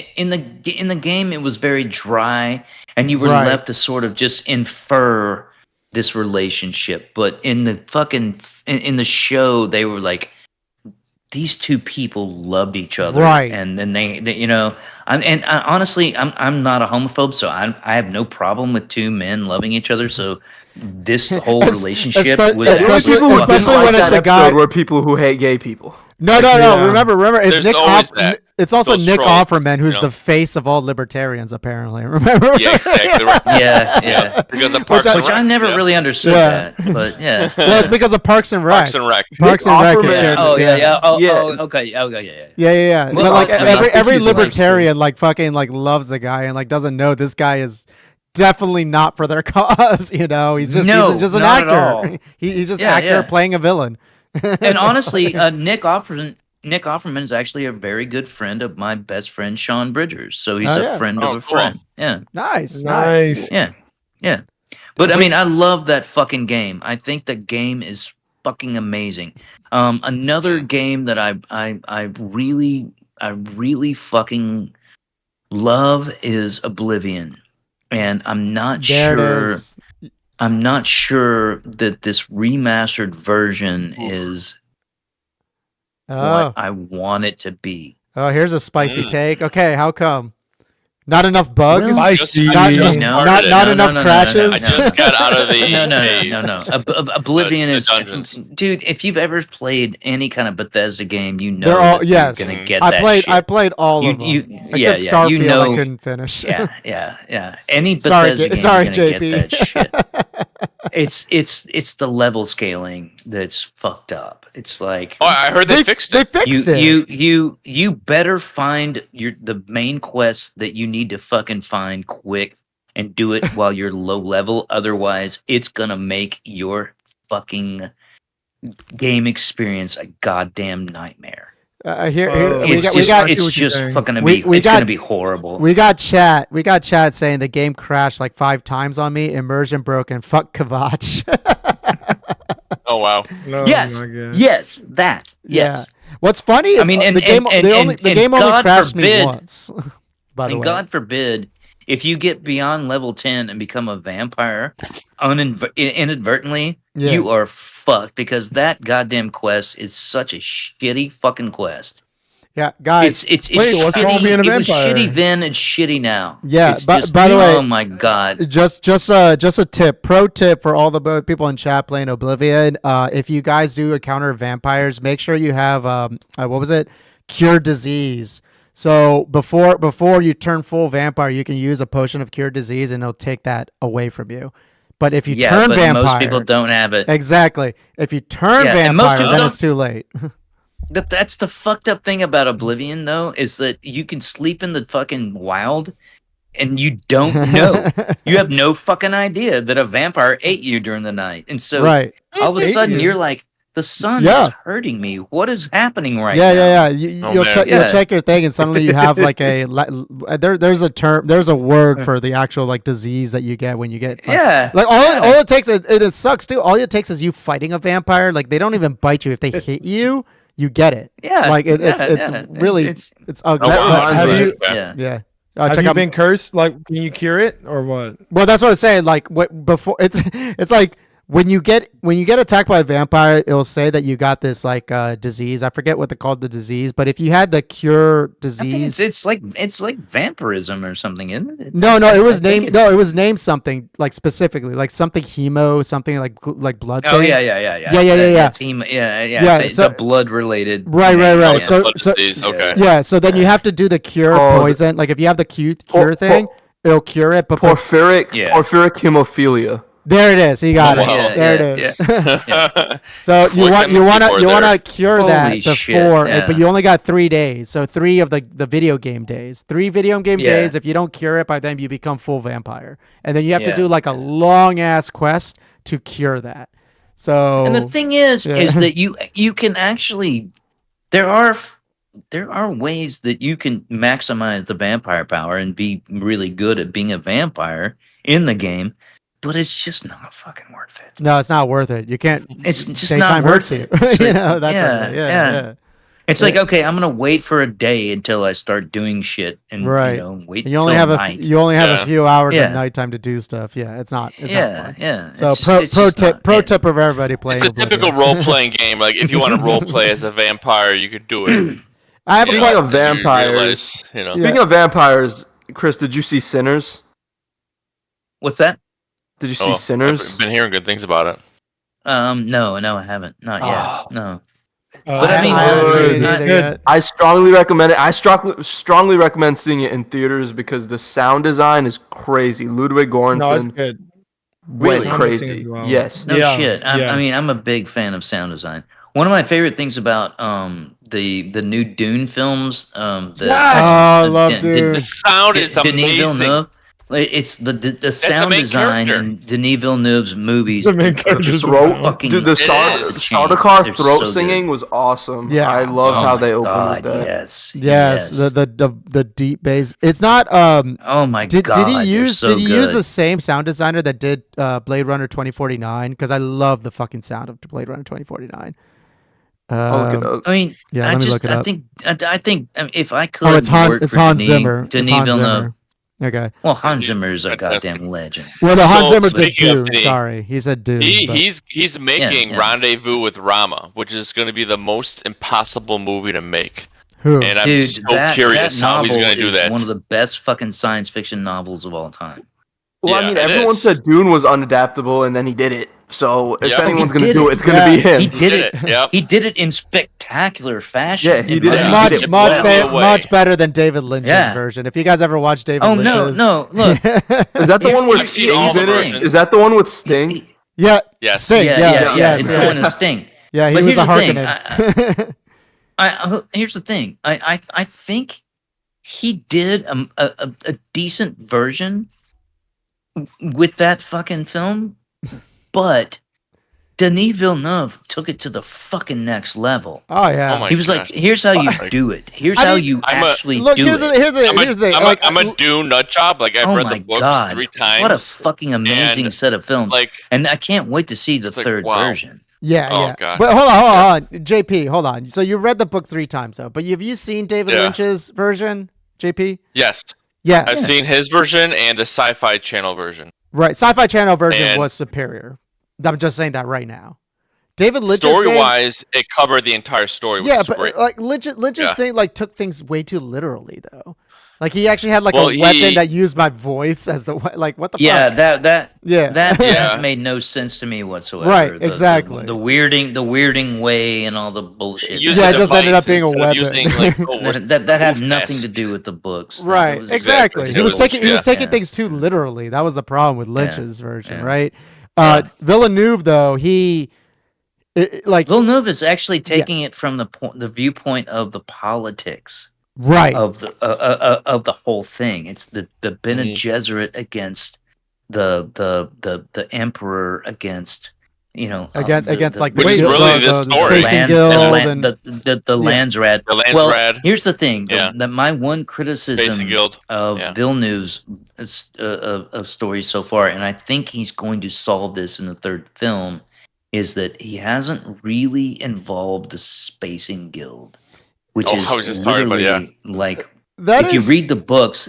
If you read the Yeah. books, the fucking Spacing Guild is a huge political fucking point yeah. in the Because whole that- they that is- shut down the universe if they don't travel. So Yeah. Right, they're and- the and- main player. like they That- literally control everything. In That's the true, universe, but Yeah. I think as far as I don't know travel. if maybe he just didn't know how to handle them because like both the Sci-Fi Channel version of it and David Lynch's one, like especially the Sci-Fi Channel's version of the Spacing Guild is the most ridiculous motherfuckers. Like I don't know if you guys ever seen that clip of them. It's like, who are you to tell us? And he's like, the dude's doing this, and then he does this Yeah. again. Like it's So think about like the way the book describes them. They're these humans that have been deformed by spice, living in a tank not of deformed, spice. evolved. by Evolved. spice. Yeah. well, Yeah. no, And like. so, Well, the that's- navigators are, but they still the- had other people that weren't like that. A third, Yeah. no, that's the thing about the guild is that you start out as an apprentice navigator and you go through and you get spice. You live in it. inhale the spice and continue Yeah. to fucking be, trained by other guild navigators and. Eventually, you fucking evolve into something that it does not resemble a human anymore. Right. No, But you it's are like- able to yeah. do what humans can't do, is you are able to fold space. And that's the whole point Mhm. of the guild, Right. is that they're able to fold space. And it's folding space is literally Yeah. like it's a quantum concept. And they're able to you're see the able to future. connect with your quantum point on the other side So- of space. Eh, That's and what they they're do. also They fold able to space. I see mean, the future. Frank Herbert called it Yeah. folding space, but Yeah. it's literally just quantum entanglement. It's Right. like I'm going to connect to my next point in space without Yep. going through a supernova or Yeah. an asteroid field or whatever. Yeah, but know. you That's gotta what- you that's gotta what they remember, do. like Frank Herbert also wrote the book not really caring about the science of it all. Like Dune is a Yeah. character story, I mean, like through and through. Yeah, sci-fi yeah. is, Yeah. Yeah, but Yeah, it you is. can't. Okay, I'm gonna push back on this a little bit, bud, All right. because Yeah. he actually did have Frank Herbert did have a good solid grasp on science, and he did have a good idea of about he was very interested in the science of black holes and wormholes and the whole idea of transcending space that didn't give you the Star Wars version of hyperspace, Right. and the engines that would send you in. His whole idea of just transcending interstellar travel was literally about going from point A to point B instantaneously. So it Yeah. wasn't about quantum engines or Right, ion engines or any of that. But that's kind of where I'm getting at, is that he knew that in his books, if you get like a little too muddled in the tech of it, you start losing like the plot of what the purpose of the book was. You know? His whole Guys, whole side note, point this was one's that, not like, lime. I found a grapefruit one. You found his a grapefruit one. entire- Congrats. his entire kind of worldview was that there was an entire fucking war against technology. Right. Yep. Against Butlerian the thinking jihad. machines, against Butlerian jihad, the Butlerian jihad against AI. Right. Like, I mean, Yep. I think Frank Herbert was actually kind of fucking revolutionary in his idea that he created a whole world that recognized that thinking machines, AI, were going to be the enemy of humanity. I think Well- that's kind of fucking prescient. Well, it's very prescient. Yeah. Well, I will probably like push back a little bit about that, because like, actually I should say this. Yes, I agree on that part, but I think the most of the point of the Dune series and the Dune books was mostly about, organized religions, essentially, like, the whole point of him being the Messiah and everybody killing for the Messiah that is. Yeah, but you're talking about that in terms of the Bene Gesserit, because the book Bene that you're Gesserit talking was the about, religion. the Yeah. book, the very first book you're talking about, is literally being fucking framed within the framework of Paul Atreides' mother being a Bene Gesserit, setting himself up They're for the- being. Well, They're hold the on. medicinal No, right? it was To be the also prophet, after. yeah. Well, hold on, but it was The also whole thing after has that been he set up became the like that. prophet. But then after he became the prophet, then you had the following genocide. What was it called? The following But- jihad that they're gonna do in Yeah, doing the Messiah. jihad, The what? Shit, Yeah. we might get demonetized for saying jihad. I don't know. Jihad? No, we're talking about No. Dune. It's- so, No. No, So- jihad no, is no. jihad is a As someone perfectly who's like, normal it's- word. the jihad was something he couldn't really control once he No, went but down the path. that's the thing. Is like Well, once Paul Atreides became the emperor, because he Kwisatz did, Haderach. he became the emperor. Yeah. Yeah. That shit fucking fell to pieces because of Aaliyah Yeah. and his sister, and Paul literally fell down into a smaller space when his son actually fucking merged with a goddamn sand. and then he becomes the god Yeah. emperor, like Leto, it, yeah. like yeah. Oh, sorry. yeah, This is yeah, went down the golden spoilers. path. Spoilers for anybody that Yeah. that hasn't Sorry. read the book. Yeah, It's waiting for yeah. part 3. Sorry. Yeah, I don't yeah. think they're gonna. I think he said he's only gonna do Dune Messiah. I don't think he's gonna go to. But yeah, Children he's of gonna Dune. leave it up to other people after the that. thing that people Right, don't okay. understand, the thing people don't understand about Paul Atreides, in the movies, even in the Villeneuve movies, they don't understand that Paul Atreides is not the fucking hero. Right. Nope. He's No. he's The the anti-hero. he's the fucking villain. Right. of the whole fucking thing. I don't know if he's a villain. He's more like an anti-hero. Yeah, well, And a anti-hero is a villain. great way to describe him. He is the anti-hero. Yeah. He's not evil, but he's not good either. Right. There's nothing good about what he's bringing to the Right. He universe. takes advantage of the religion created for him. Right. So, which yeah. you know, JP, which is funny yeah. because like he actually like Yeah. in the movie was talking Yeah. like how bad it was until he ended up using it, until it ended up being his tool, right? And the only change they did with Zendaya's character Chani, and Chani was a little bit changed because I know like in the books People and also in know the about Lynch that, thing, and she I was was just like, kind of like fine. an attachment, right? I think what they did to her, she was basically, I guess, a tool, not a tool, it's, so much like a character for the audience to be like, what's going on right now is bad, by the way. Yeah. You know? Yeah. And I think Chani was like, they used Chani's character as like a literal, like, this is bad because there's going to be people that aren't going to get it. I think you're entirely right. I think you're absolutely right. In Paul Villeneuve's or Denis Villeneuve's yeah. in his movies, what they're using Chani is as an indicator. A guidepost. Paul is not what you should think he is. Right. Yeah. Hero. Right. Because when I He's walked not out of the that hero. movie, and I was talking to people who had never read the books, and I said, "What did you think of Paul Atreides?" And they were like, "Oh, he's a hero." I'm like, "No." You didn't I'm get like, it. "You think that now?" I'm like, "You didn't get it. You didn't get like he turned into he went from Anakin to Darth Vader in that movie, and you totally missed it." Yeah. Yeah. And Except in you Star guys just- Wars, it was yeah. literal. Which, by the way, I really want to exactly. sidetrack But I mean- real quick. Episode 3 apparently made a ton of money over the weekend. Yeah. Yeah, But Apparently, but Hayden JP Christensen showed up to one of the showings. he did. I Yeah. thought he hated that But role. But Well, no, he but said JP, like if it's if, been if embraced there is, so much by fans recently Yeah. that he's actually starting to love it. Or Oh, he's re-found his love for the character after like I think people were very harsh on the prequels when they came out. Maybe because they came out like before I was agree. like. actually, it's because. But when I watched them for the first time, I loved them. I thought Darth Maul was fucking sick. No. I don't know. I liked them a lot. Well, So I don't they know if it's a produced the generational best soundtrack, I believe, was the Duel of the Fates. Is by far the best Star Wars. Dude, I knew how to play that on violin back Well, when I dude, was like I mean, musically if if you're talented. gonna ask what the best Star Wars spin-off or film or whatever, It's Andor. It's It's Andor. No. Look, Andor is fucking awesome. I love Yes. it, but oh, for fuck's sake, what is the Rogue One.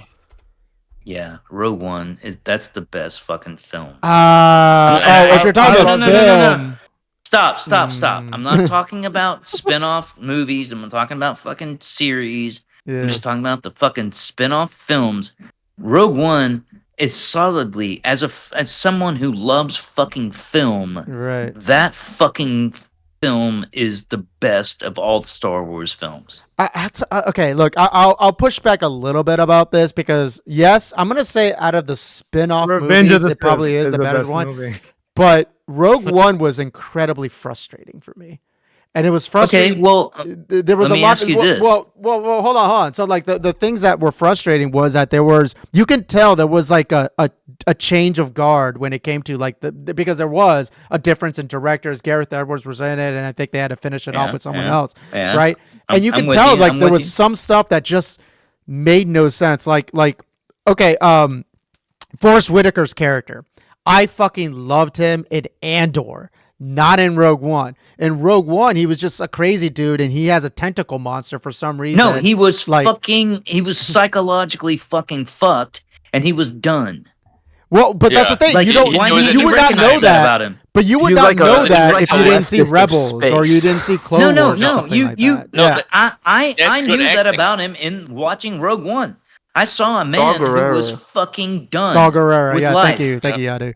But yeah, Saw no, Gerrera, but he was in the Clone Wars and he was I fucking. saw a man who Yes, was and done. Rebels. But- I saw a man who was fucking ready to die. But that's what I'm But saying. Clone Wars, I Hold think on, hold Clone on. Wars really established like why he had that attitude. Yep. And But He- here's so but the here's thing a- is, you don't even need to see Clone Wars. Right? to understand him as a Thank you. character. No, but the thing Thank is, you. like, it didn't matter. Like, they just put out this tentacle monster for this guy. It just doesn't add to the story whatsoever. No, That it was the does. It biggest does. It issue. establishes that he is the radical. I'm not talking about the tentacle monster. All I'm the talking about- rebels we've seen before him in the movies are like these good guys, these symbols of hope. But Saw Gerrera is the radical rebel who crosses the line between good and bad. But here's the thing. Yeah. That's what I'm saying. That's what I'm saying Thank is you. how frustrating the Thank movie you. was for me. I'm not saying that it's frustrating because, basically what I was trying to say is this: the movie was frustrating because I love what they were thinking. What they were thinking was like, this is the rebel. I love the fact that there was a more radical rebel group and all that stuff. Like, there were so many pieces to this movie that I actually love, which I think Andor straightened them out a lot better, ironed them out a lot better. Rogue One, on the Andor. other hand, and this might be just the reason because of the fact that you had two directors and two like scripts really running around. Andor. Stuff just happened sometimes with like, it's just like, it felt more like fan servicey for just being fan service, you know. I completely. That's the part that I No. like. The execution Maybe was the bad. There's a lot of I'm Star Wars sorry, films I'm that are sorry, fan I'm sorry. servicey, and I don't think Rogue One was one of disagree them. with you. Well, I completely Rogue disagree. One- They had The a lot. only- They had a lot of I don't remember think Rogue this One has and Rogue any One. fan No, service. no. They had no, like No, C-3PO the and end- R2D2 the end just scene come is in. definitely fan The service. end with Really? Vader, Yes. whatever you want to No. argue that No, that is, I but I think that's completely just Vader disagree. being Vader. That's not fan service. No, That's no, just Vader, That's Vader, just the Vader scene was actually the best scene. Like, that was like, oh, they made him fucking scary. I get it now, But right? fan service can be So how is- good. But that was- Fan but that was at the fan end fan service service. if there's Oh, no oh, reoccurring about characters. Like Grand all Moff of those Tar- were new characters. How about this Grand Moff Tarkin true, being true. CGI? Okay, okay. Grand Moff Tarkin being CGI was so Yeah, It's bothersome. crucial You to did the not plot need of that the there. Death Star. Can we just Tone it down. Can we lower down back. for a second? Oh, sorry, Chris. Yep, this I is agree. our typical. When Oh we're yeah, that's like how it gets. yeah, when we're sometimes. at You should've 10, seen the when we're at Tariff Week. 10:30. Yeah, when we're at 10:30. I know. Tariff Week was fucking nuts. Everybody's at a high degree. Oh yeah, we're definitely at a high Here- degree. Look, All right, go ahead. look. We got that look, from Rogue Dune. How One- did we get that from Dune? Okay, sorry. Jorge, stop. Look, I don't even want to. I don't even want to talk about Dune anymore because I honestly think that Dune, the first two Dune shows that Denis Villeneuve have done are fucking amazing. Yes, I fucking love those. we two. are all in agreement on that one. Yes, I love They those are movies. amazing. I can't wait for Yeah. for the part 3 when he does Messiah. Yeah, Well, Yeah. we'll see what happens. we'll see. I what will. happens. I would love to see It what get happens. delayed. I honestly think Did it? Denis will fucking No. deliver because I do honestly believe that Denis Villeneuve is a goddamn great director. Yes. He's And at this I- moment. He's my most favorite director at this very moment. Like, Well, yeah. He's number one. My number two is Darren Aronofsky. I mean, who's the director of District 9? oh, that guy fell out of Love grace. that Though. movie. I know what you're talking. I love that movie too. no, wait, hold on. Don't tell me he fell out of grace. Yeah, Um, what is his talking name? about? What is he talking about? District District 9. Damn it. District 9 director Oh, fuck. Neil Neil Blomkamp. Blomkamp. Yeah, he's Blomkamp. South African. Director. No, he fell out of grace is Yeah. because mostly because his movies, like after District 9, they like gradually became not as good. Essentially, Elysium was okay. Oh. Chappie was. Chappie. Then he also made like Gran Turismo, which was Okay, whatever. okay. Yeah. okay. Gran Turismo was good. He did not make Gran Gran Turismo. Turismo. I've been grinding He, Gran he Turismo. directed Gran Turismo. Sorry, but yeah. No, that was Clint Eastwood. No, Gran They wrote it. Turismo. Gran Turismo. You're thinking of Gran Gran Gran Torino. Turismo. You're thinking about Gran Torino with Clint Eastwood. I love that, Chris. I love that, Chris. Okay, whatever. By the way, I'm Gran going through Turismo. the Man Through No Name movie Have- series. We're talking on about Netflix. the Have you Gran seen- Turismo, Have you seen the the short shit racing that video. fucking Neil Blomkamp has put out? The Like just what? the shit, just No, just the the fucking short volume of short shit that Oh that yeah, Neil yeah, Blomkamp- yeah. He's It's fucking amazing. This he- guy the guy has a fucking amazing mind. he, I want to see more of his shit. he was I supposed to want to do. see I more of think. his shit. I think he was supposed to do Aliens 4 or something a while back. Oh God. No, he I'm- was supposed to I'm make not- it. He was supposed to make. I've He been had the binging those project. movies, and The thing I'm about good. Aliens is that there's just not much more you can do with it. Alien It's- Romulus yeah. was good. Alien No, like, Romulus seriously, was good. there's just that the new not one? much more. Look, Alien Romulus is the most recent one. okay, That one was here's good. my theory, guys. Listen to me. Listen to me. Listen. The most that you can have done with Aliens, after Alien, the film Alien, the most you could have done was done with the feeling with the movie Alien, where colonial marines just went and fucked up a bunch of aliens, got fucked up themselves, and had to fucking nuke the thing at the end of it. And that's the end of the story, and you're done with Aliens. That's what I think. No prequels. Like, no I Alien don't versus think you should have Predator. taken it Yeah. any farther than that. It's just done. Alien versus It's Predator done. was stupid. You do know. No, look, I no. think they continued And- it But that's because Hollywood. I mean, they that's, sold they try to milk toys. things. No, they sold toys I to really kids. like no, the Predator, no, like the no. original Predator movie. No, you're talking to me from a point of a capitalist right now. What- I don't Yeah. fucking give a shit what you have to say about being a capitalist and selling toys. Right. What I'm Yeah, saying exactly. is, as Very true. fucking as far as making films that art are and good making to a movie, watch, Yeah, you gotta you end it. did at some point. Alien. You did Alien, which was a fucking amazing fucking horror film set in space. And then you did Aliens, which is a fucking amazing horror film, which incorporated a military version of a horror film set in space. And you're done. It's that- over. Yeah, You except don't need to. You nuke the site from orbit. It's over. You're done.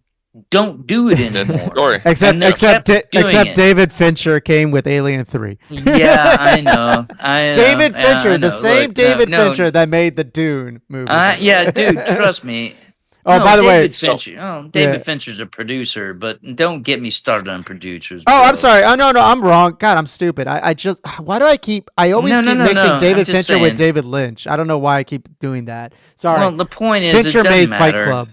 Yeah. Yeah, and which was an awesome fucking. Oh film. yeah, I love Fight Club. Well, we were talking about directors, and I would put Villeneuve as my number one right now. My number two Yeah, would me be Darren Yeah, Aronofsky me too. Darren Aronofsky. because Oh yeah, Aronofsky. Oh god, dude, have you ever seen fucking Have you ever seen What?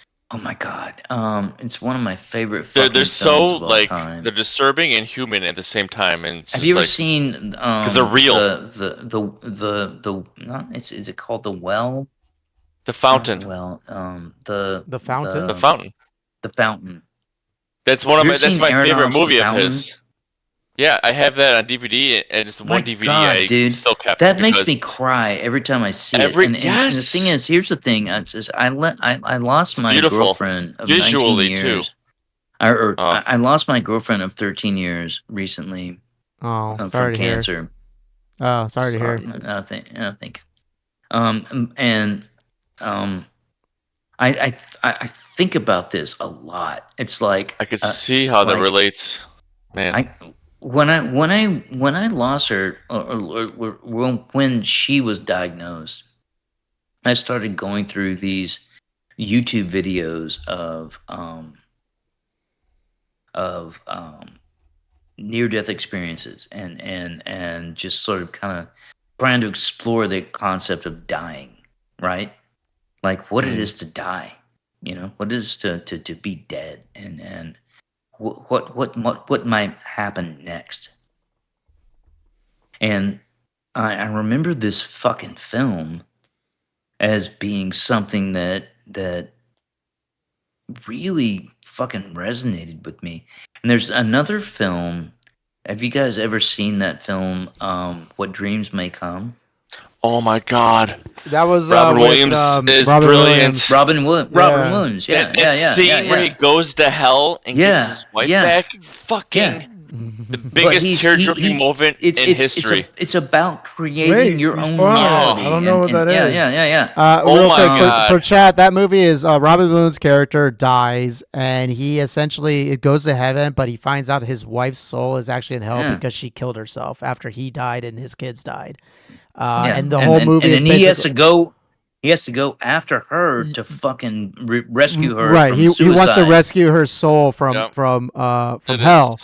and Yeah. all that stuff. So that's Gabe the movie. say By the way, spoiler alert for a 27-year-old movie.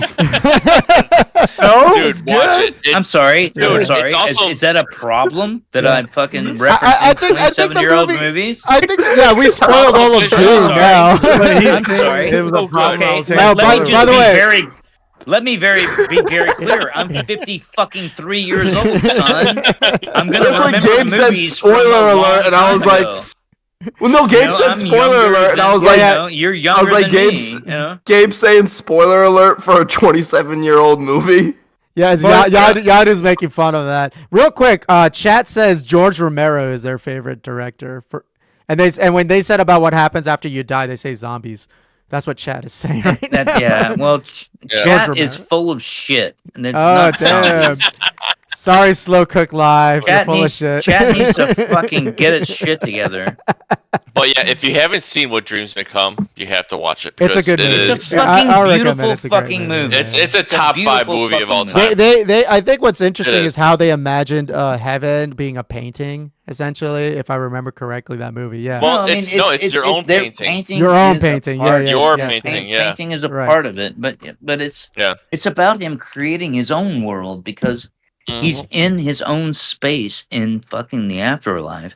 And, Yep. and his guide, who is Cuba Gooding Jr., who's one of the last times he's actually made You said a his name fucking kinda great fucking example of himself as a fucking actor.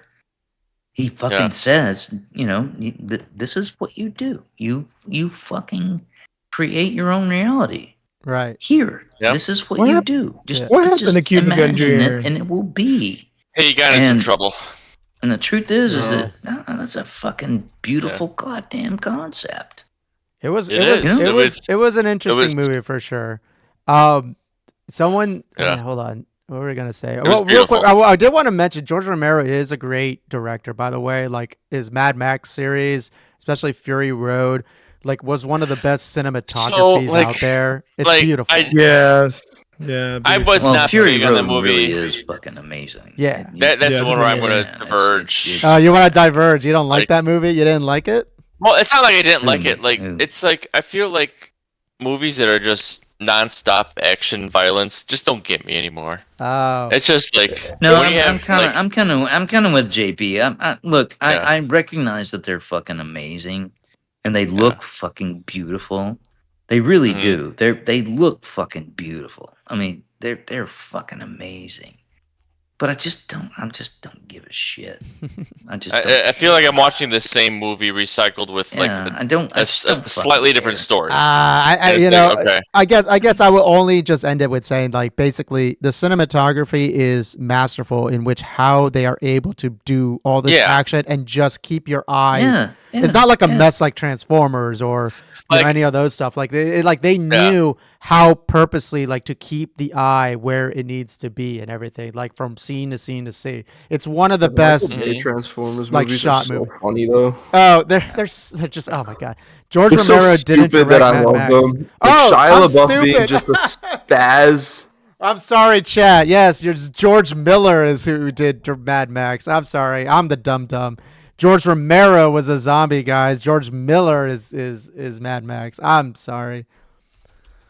Well, we got I all- mess up. Mad Max said so. Yeah. Wait, yeah. wait. It's kind of near the end of the show, and I wanted to talk to Chris about like Walking Dead a little bit. I never really watched Walking Dead, but I've seen like I was trying to like catch up on it and see like the most important moments. And I think one of the most important moments that happened in Walking Dead that I watched this clip of all these cuts. Your voice actually showed up in it of a line saying like your property now belongs to Negan. Yeah. Tell me Yes. like what about that scene? Do you think that's one of your most important scenes if you've done or roles you've done? Or tell me a little bit more about kind of like Walking Dead and what that meant to you in your career. Well, to be honest, man, I auditioned for The Walking Dead like probably maybe 10 times Oh Wow. before I actually got cast as that character. You know, Really? You did so well because that was just like I watched it again today. I'm like, fuck, man, that was. It's just like haunting. Cause like you're like, I'm gonna let you guys go. Oh So- wait. So when I f- when I actually auditioned for that role, they gave me a completely different. Um, it was a completely different line reading and scene reading for that role. Like I didn't. They didn't allow me to know what that role was at all. Oh, So interesting. I did Okay. it, and I got cast. And when I showed up for, that role, they didn't give me the script at all. I didn't have any idea what I was going to do the next day. And so when I showed up the next day, they gave me the sides. And when I say sides, what sides mean are the role you're going to, the lines you're going to read that day. And I had them, and it was okay, cool. And I did them. And I didn't have a chance to figure out what I was going to do with this character. So I just had to take a chance and be that character. And so I was, Wow. All right. Well, anyway, we are actually at time. That was good. Yeah, I know. Yeah. So yeah, Chris, honestly, thank you so much. A lot of things that you said were great. Obviously, This has been one of my favorite episodes. Yeah, there it is. There you Okay. go. Yadu has spoken. Yadu has spoken. Gen Yep. Z has spoken. Gen yes. Z correspondent has. Okay. Gen Z has well, spoken. Yes. fair enough. So you might be clipped a bunch by Gen Z and brain rot clips. So who knows? Hey, listen. If you want to, hit me up, I will tell you more about it. For You know, sure. Nice. Yeah. Yeah, You we'll definitely personally hit me up, Absolutely. bro. We'll Yeah, definitely yeah. love Let's you end as the a guest let's end the another live time. stream and let's talk a little Oh, bit this more. is something I think we should Yeah, start man. doing at the end of our shows, but I think we should have our guests plug their socials. So, like, Oh, where can they yes. find you? Where can they find you? If Instagram, you want to be Twitter? found. Yeah, Yeah, if you want to be found. Yeah. found. He's a fucking Yeah. actor. He wants to be found. Oh doesn't he? man, I'm not to be found. There it is. Not the Yeah, I know As that about soon him. as- as I soon know as that J- about him. Yeah. As soon as Gabe said that. If he was right. Yeah, I'm not to be found. All right. Well, I mean, let us no, let us close you this can't out find though. Close out the stream at least. We could talk afterwards All right, anyway. ending stream right now. 3, 2, 1. Wait, we're not done yet. I, All right. I think I think I might actually be one of the few people you can say that about me. I can't be found. I'm I not. think we had Not one. out there. I'm not out there, It man. might, it might be Nick. Well, You too, can find him on actually. I love you IMDb. guys. I love you IMDb, guys, yeah. and I really appreciate Find him you on guys IMDb. fucking taking me on. Yeah. I honestly do. Oh, yeah. I really do appreciate you guys talking to me. No, Oh, no, that's, we uh, appreciate that's you cool. having. Great. Thank Yeah. you So, for coming on. So you know what? And it, you know it what? means a lot to me that you actually took the time because I talked to you for like 10 years without even knowing you were an actor. I was just like, you were some dude on the internet. And then I was just like, oh shit. I'm like, this guy's been in movies and stuff, and I've been like arguing with him, and I might have been a dick to him, and he might have been Oh, a dick to me, but at the same time, oh no, it's like, this is how it was in the dude, you've never MySpace been a dick days. to me, dude. Okay, you've yeah, I don't always remember. Been really cool, JP. Yeah. We've always gotten along really well, brother. So, All right. yeah. Well, on that note, I'll let that be the closing then. All right, guys. Topical drinks. Cheers, guys. Let it go. Cheers. We are Cheers. out. Bottle is finished.